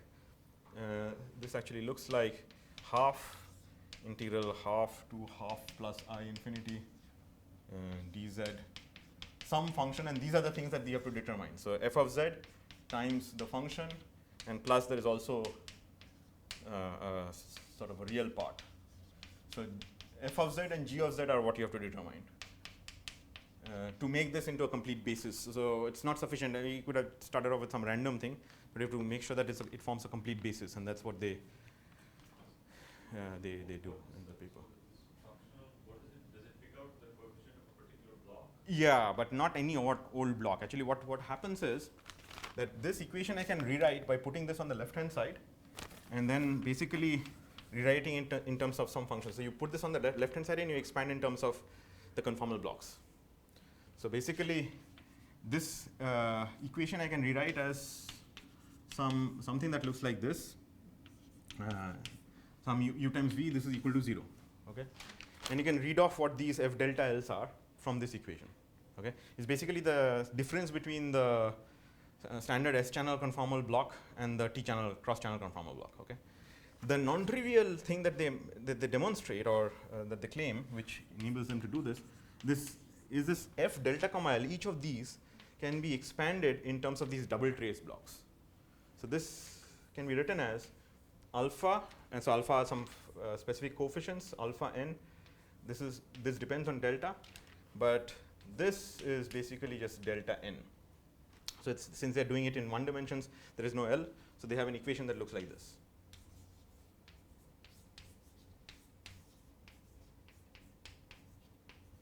Okay. This is the non-trivial bit of the calculation, because the fact that this expansion can be done because these are just the double trace blocks, because you're evaluating the blocks at the location of these operators. Okay. And that it's only two functions. Yeah. So this is the derivative of that function, and this is this. And the claim is that you can explicitly calculate these coefficients. And then what they show is that this way of rewriting is the same as expanding the full the 4-point function, this AUV, in terms of these Polyakov blocks, which are manifestly crossing symmetric. So that's the chain of equalities. What is the statement that it's the optimal function? What does it mean? Yeah. How is it optimum in the sense? Okay. I think the reason why they but the reason why they can do numerics using this and compare it with the numerics done in the old way. And in the old way, in order to get the kind of precision that they're getting with maybe 2 or 3 of these extremal or these functionals, if you wanted to do the same thing in the old way, you require to have an infinite number of these derivatives. So in that sense, it's optimal. So if they could complete this, or if we could complete this in higher dimensions, the claim is that that would be the best functionals to do numerics. Sorry, and you should go on, but Yeah.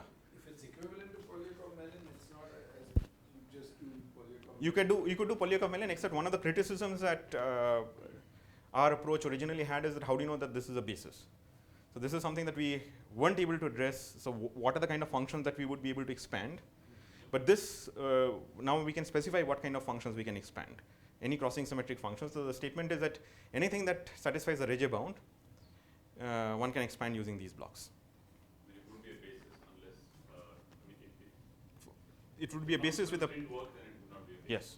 Yes. Yes. Regge bound is chaos bound? It's yeah, it's related to that. So yes,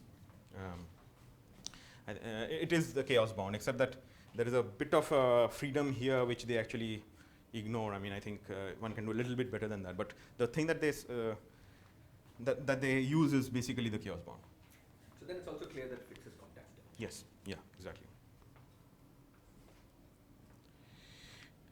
Okay. So I didn't have time to go through this. I did have an algorithm to explain what they do explicitly. I can have a discussion with you later on if you're interested. But let me just straight jump to results. So you can do this in d equal to 1. Do what?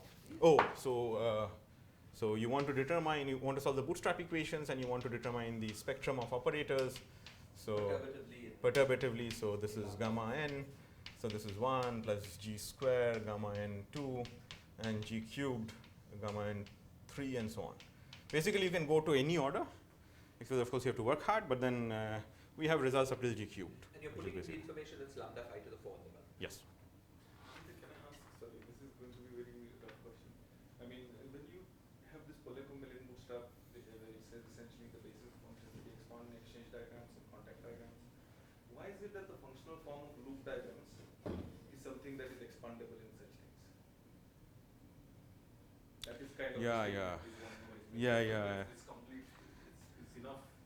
You want to write the loop. Yeah. Is there a intuitive reason? I don't have. So Just repeat the question. I can reframe his question. You want? Yeah. Please. No. So his question is that this Polyakov-Mellin bootstrap, the basis was we were using tree-level exchange Wheaton diagram. It's all possible operators in that basis. His question is that, but if I try to do one loop, how do you know that even one loop diagrams can be expanded in that basis? This completion statement is for general non-perturbative CFTs. Yeah. In particular, higher roots also for the bulk point of view. So why is it that the functional form of such things? I see. So I'm sorry to ask such an ignorant question and then you don't answer it. But I mean, the rationale behind the Polyakov-Mellin doesn't arise just from the CFT and its symmetries and so on. It uses the fact that you're doing tree level in the path. No. The claim, the claim is that it's a kinematical basis. Kinematical basis that is true, regardless of what you're using. Question which relates to one of the criticisms that he was talking about. Yeah. It's not clear that it's a basis. Yeah. And partly the question was the one that I asked. The other one was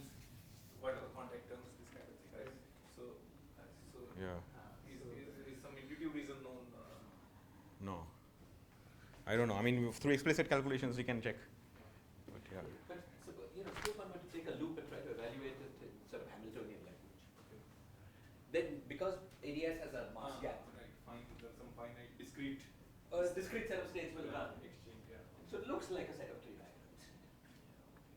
But then that will be supplemented by contact. These are only on shell running, plus there might be polynomial. The polynomial part will be algorithm.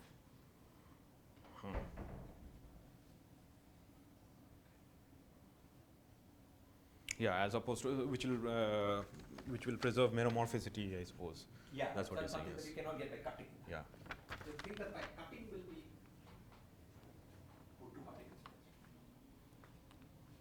Okay. So let me just wind up. So what are the results that we have found so far? So of course we can do this calculation in Polyakov-Mellin for any delta phi, contrary to this claim. And let me just plot some graphs for you. So gamma 1, gamma 1, 0. This is quite easy because this is just the leading order. And gamma 1 means the n equal to 1 operator. So gamma 1, 0 as a function of delta phi, what does it look like? So here is minus a half. So unitarity in d equal to 1 is peculiar because this is d minus 2 by 2 and you're setting d equal to 1, so minus a half. Greater than minus a half is kind of allowed. And so if you plot a graph, then this is what you find. Fixed scalar has minus half. Yeah, Not a fake, it's true. yeah, it is true. And so what happens is that it of course blows up, this anomalous dimension blows up when you're close to this unitarity bound. And it hits a 0 at delta phi equal to 0 and then goes through and has another 0, and this is at delta phi equal to a quarter. And then at large delta phi, this actually asymptotes to a constant value. This value here is a half. So I'm plotting gamma 1, 0. No, it's just the leading order anomalous dimension, and I'm plotting n equal to 1, the anomalous, but they basically have similar behavior. All the rest of the n's also have similar kind of behaviors. Oh, I thought you were doing it as function. Okay, as function that. Yeah, delta phi. Yeah, we can also do it as a function of n. What happens is that this expectedly this has 1 over n square. This is from the ADS2 intuition. But what is also nice is that this also goes like 1 over n square. And we have a conjecture that each order it will go like 1 over n square. So you're saying that it asymptotes up. Yes, and the reason why I want to emphasize this point is that this is a behavior that happens for even this order. So it seems to me that there is another nice analytically tractable problem, which is for the large dimension of the external operators, which I believe may have a simple solution. Here is just Polchinski's. This is just Polchinski's result, correct? Sorry, which one? This plot that I've done is just Polchinski's result. Absolutely, yes. No, there's 0 there. Gamma 0. The first. The first one is Polchinski's result, correct? And Just tree level correction. yeah, tree level correction. So what is new is this guy. So this is the one loop. So this is gamma 1 at 1. And this also has a very interesting feature. So this is again minus 0.5. I'm plotting this gamma 1. I'm sorry, just roughly, how did you get your gamma? Did you do the loop diagram in the bulk? No. This is solving bootstrap. Bootstrapification, I can tell you. That's fine. I don't want to go into 7F6 and show off and say that, okay, you know. Yeah. So, so what happens here? This is again I'm plotting as a function of delta phi. Again, it has a nice behavior. So if you're going to the right of the axis, then this actually has a 0, and then again it asymptotes to some value. This value is roughly 0.3. This is something that we cannot determine analytically as yet, but we can certainly get the number. So we have some series, and the series actually gives you 0.3 as an asymptotic value. This 0 is again close to 0.5. This is not exactly 0.5. So here the 0 was literally at delta phi equal to quarter. Here it hits a 0 at close to 0.5. And on the left it has a pole. So delta phi equal to 0 becomes a pole, and here it hits a 0 where this is roughly minus 0.2. Then again it becomes like that. So this is typical. So the rest of the things also have a similar feature. You have an understanding of the pole? This one? Yeah. Why Yeah. don't the pole at 0? I don't know. Yeah, right now I don't have any deep understanding as why there's a 0. For 0 is mass equals what? Oh, 0, 0, right? I thought so. what is the equation? I forgot. The anomalous dimension is d, okay. I think it's minus d over 2 plus minus whatever this plus this, right? That's the standard formula, right? But for a massless, I thought it was Delta into d minus delta is m square. Delta into d minus delta is m square. That's right. Delta into 1 minus delta is m square. So you wanted which one? M equals 0. So m equal to 0 is delta equal to 1 or delta equal to 0. no, delta equals what? 1 or delta equal to 0. Yeah, whichever quantization. There is no shadow symmetry. I mean, not shadow symmetry, sorry. Shadow symmetry will not be. But delta equals 1, there is no feature. No, so this one is this is, although this is typical, yeah, so delta equal to 1 there is no feature. Delta phi equal to 1 is here somewhere.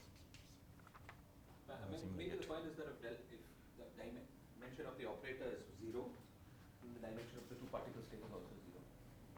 You should be seeing something funny happening in the two particle state. Yeah. Because you're cutting one to the. But why is 0 a problem? I'm not sure. Yeah. Did you take into account which quantization condition you put in that? So I didn't do the calculation in ADS. I did it using bootstrap. But at the leading order, you've taken into account. Yeah. Quantization. Yeah. So these are all predictions for the for ADS. What is the exact anomalous dimension at delta equal to 0 for the operator? Is it 0 or is it 1? I mean, just to make sure. Sorry. It is the exact dimension, you are saying? Sorry. No. Repeat your question again. What is? No, I was just a bit confused. You're not doing it in the bulk, so it's not as if you're working with a field of m square. Yeah. That's right. You're just doing the calculation. Yeah. So you're literally working with an operator of Yeah. anomalous External dimension. external operator dimension. Why do we say that one loop? Yeah. By the way, so the similar feature actually happens and is asymptotes to. So the higher ends actually asymptote to lower values. So the same thing. So I believe this limit is a nice limit because I think the spacing goes to a constant and it probably just corresponds to some very special quantum mechanics, some very special potential. But then maybe the answer to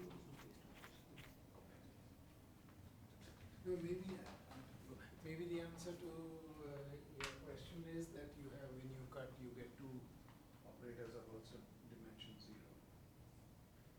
I mean, he's not working in the bulk, but Yeah, but why is 0 a problem? it could be that if you think in terms of bulk diagrams, he's working with m square equal to 0. It's a little unclear. Yeah. Can't quite make that translation. Yeah, I don't know. I have to look at the ADS calculation separately to see if I can see this problem. Could be that you quantize that way, in effect. Yeah. Maybe the point is that both can go on shell. Maybe there's a part of the diagram where when this guy is on shell, these two are both on shell.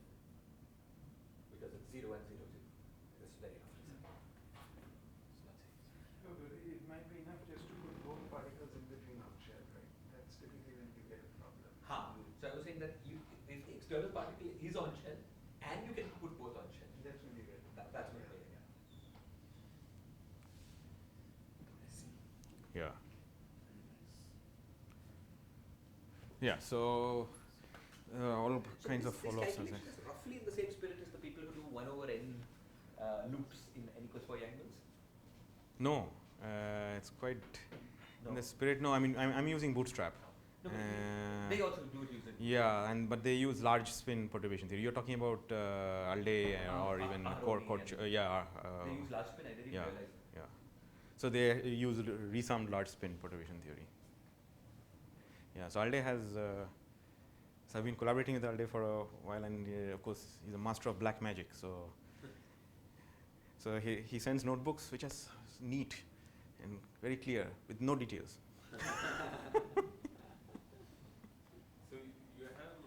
instantly you can go to all orders. In principle, yeah. In fact, definitely. And we have predictions for 2 loops.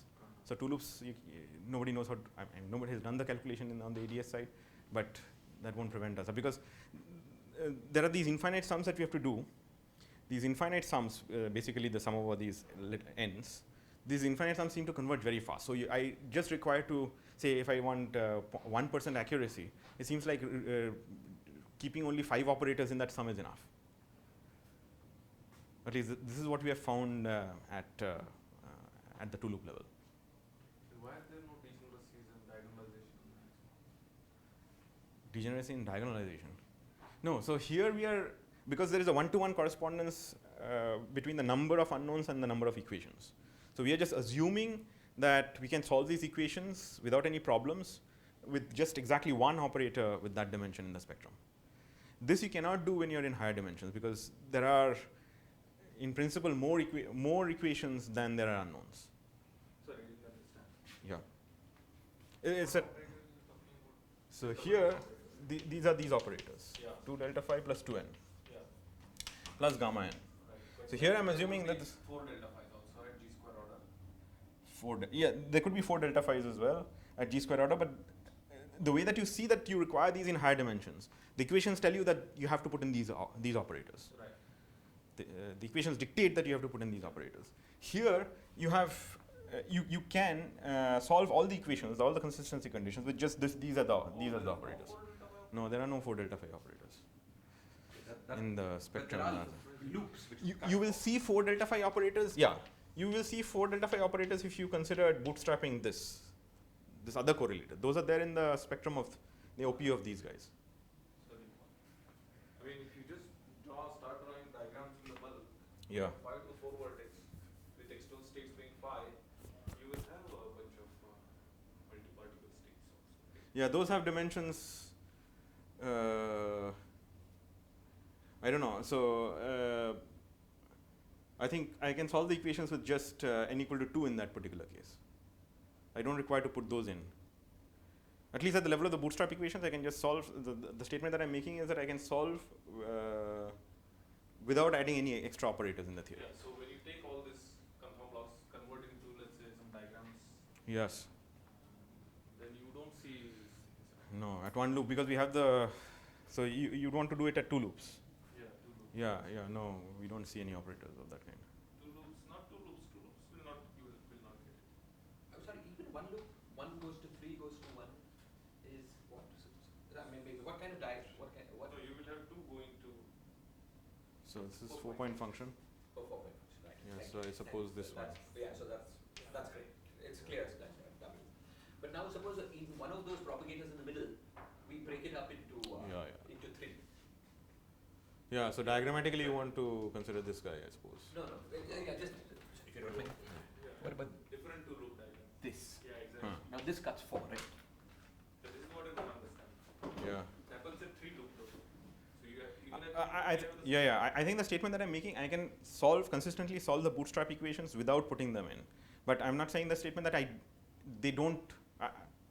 I'm not saying that I cannot solve it without putting. I cannot solve it if I put them in. No, but what is then this theory that you are finding? I mean, the theory should just be 5 to 4 in the bulk, right? Yes. Or is it not? Are don't know. you having some addition? I'm not adding anything. So I'm saying But that. if 5 to the 4 is the theory, then you agree that there are. I agree. I'm saying that I can consistently solve all the equations without adding any extra operators. Somewhere you should see that this is problematic. Yes. It shouldn't be there should be no bulk theory that behaves like that. Right? It should be Yeah. like violating. Yeah. I know. So even at 3 loops, you're saying even at 3 loops, you don't see this? We have done the calculation for the leading operators at 3 loops. So one way of saying that we need to put in something extra is maybe there's some problem with the sums, some inconsistencies. Yes. Yeah, I don't see the reason why we need to put these in. Sorry, can I just to understand at the level of just the bootstrap equations, you're saying that, let's say, I don't know about the way you do it, but then let's say the usual way of doing it, which is just Taylor expanding about some crossing symmetric point. Yes. You're saying that the truncated crossing equations are n equations for n beta. Yes. and you can solve for Yes. But then if you introduce new, no, I'm wondering if it becomes overdetermined, for example. No. There's exactly one equation. I mean, exactly one-to-one correspondence between the number of equations and number of operators. It's the bulk effective theory, which is 5 to the 4. I mean, totally quantum effective actually. Yeah. You're saying that all that you're saying is that if I wanted to reproduce these anomalous dimensions by doing a calculation, a two-loop calculation in the bulk, it wouldn't correspond to the 5 to the 4th theory. It will have something else. Yeah, it would be.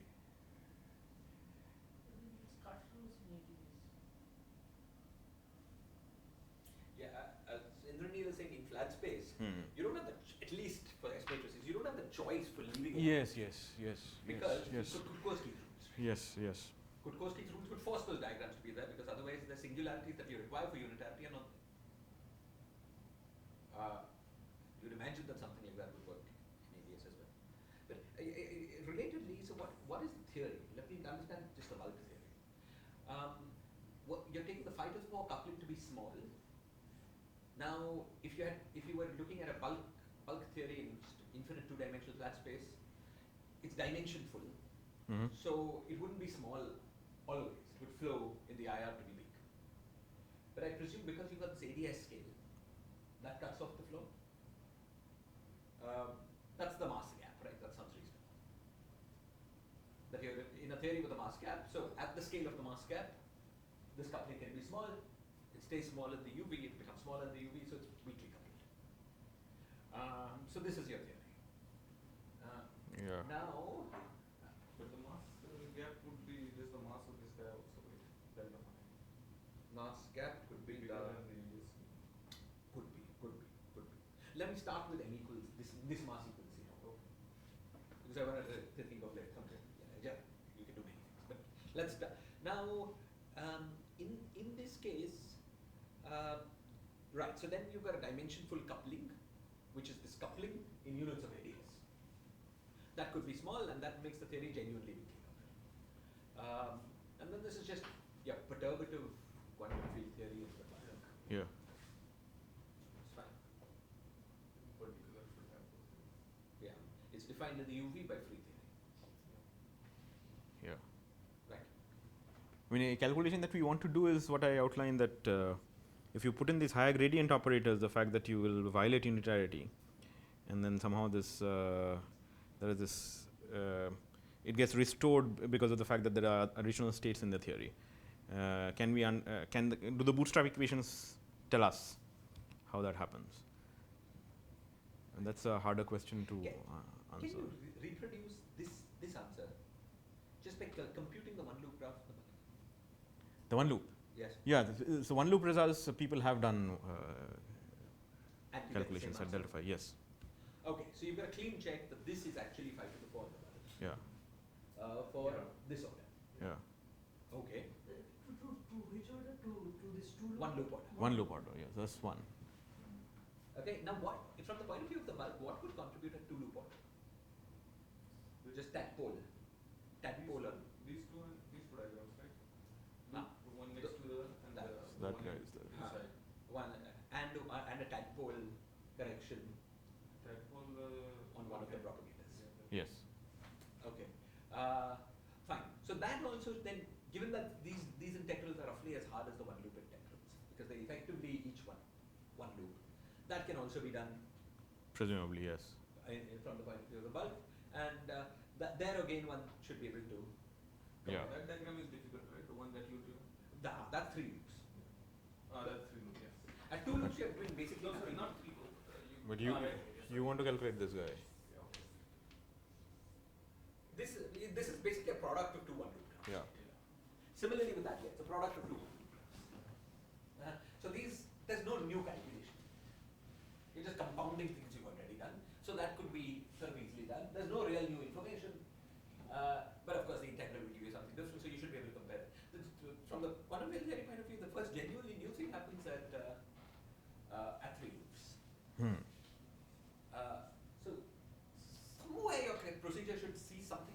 Yeah. It's very interesting. Yeah, so far we have not, but we have to work. I mean, because we don't have a similar graph for the 3 loop result. We have gone to 2 loops, but 3 loops we should be able to do. Yeah.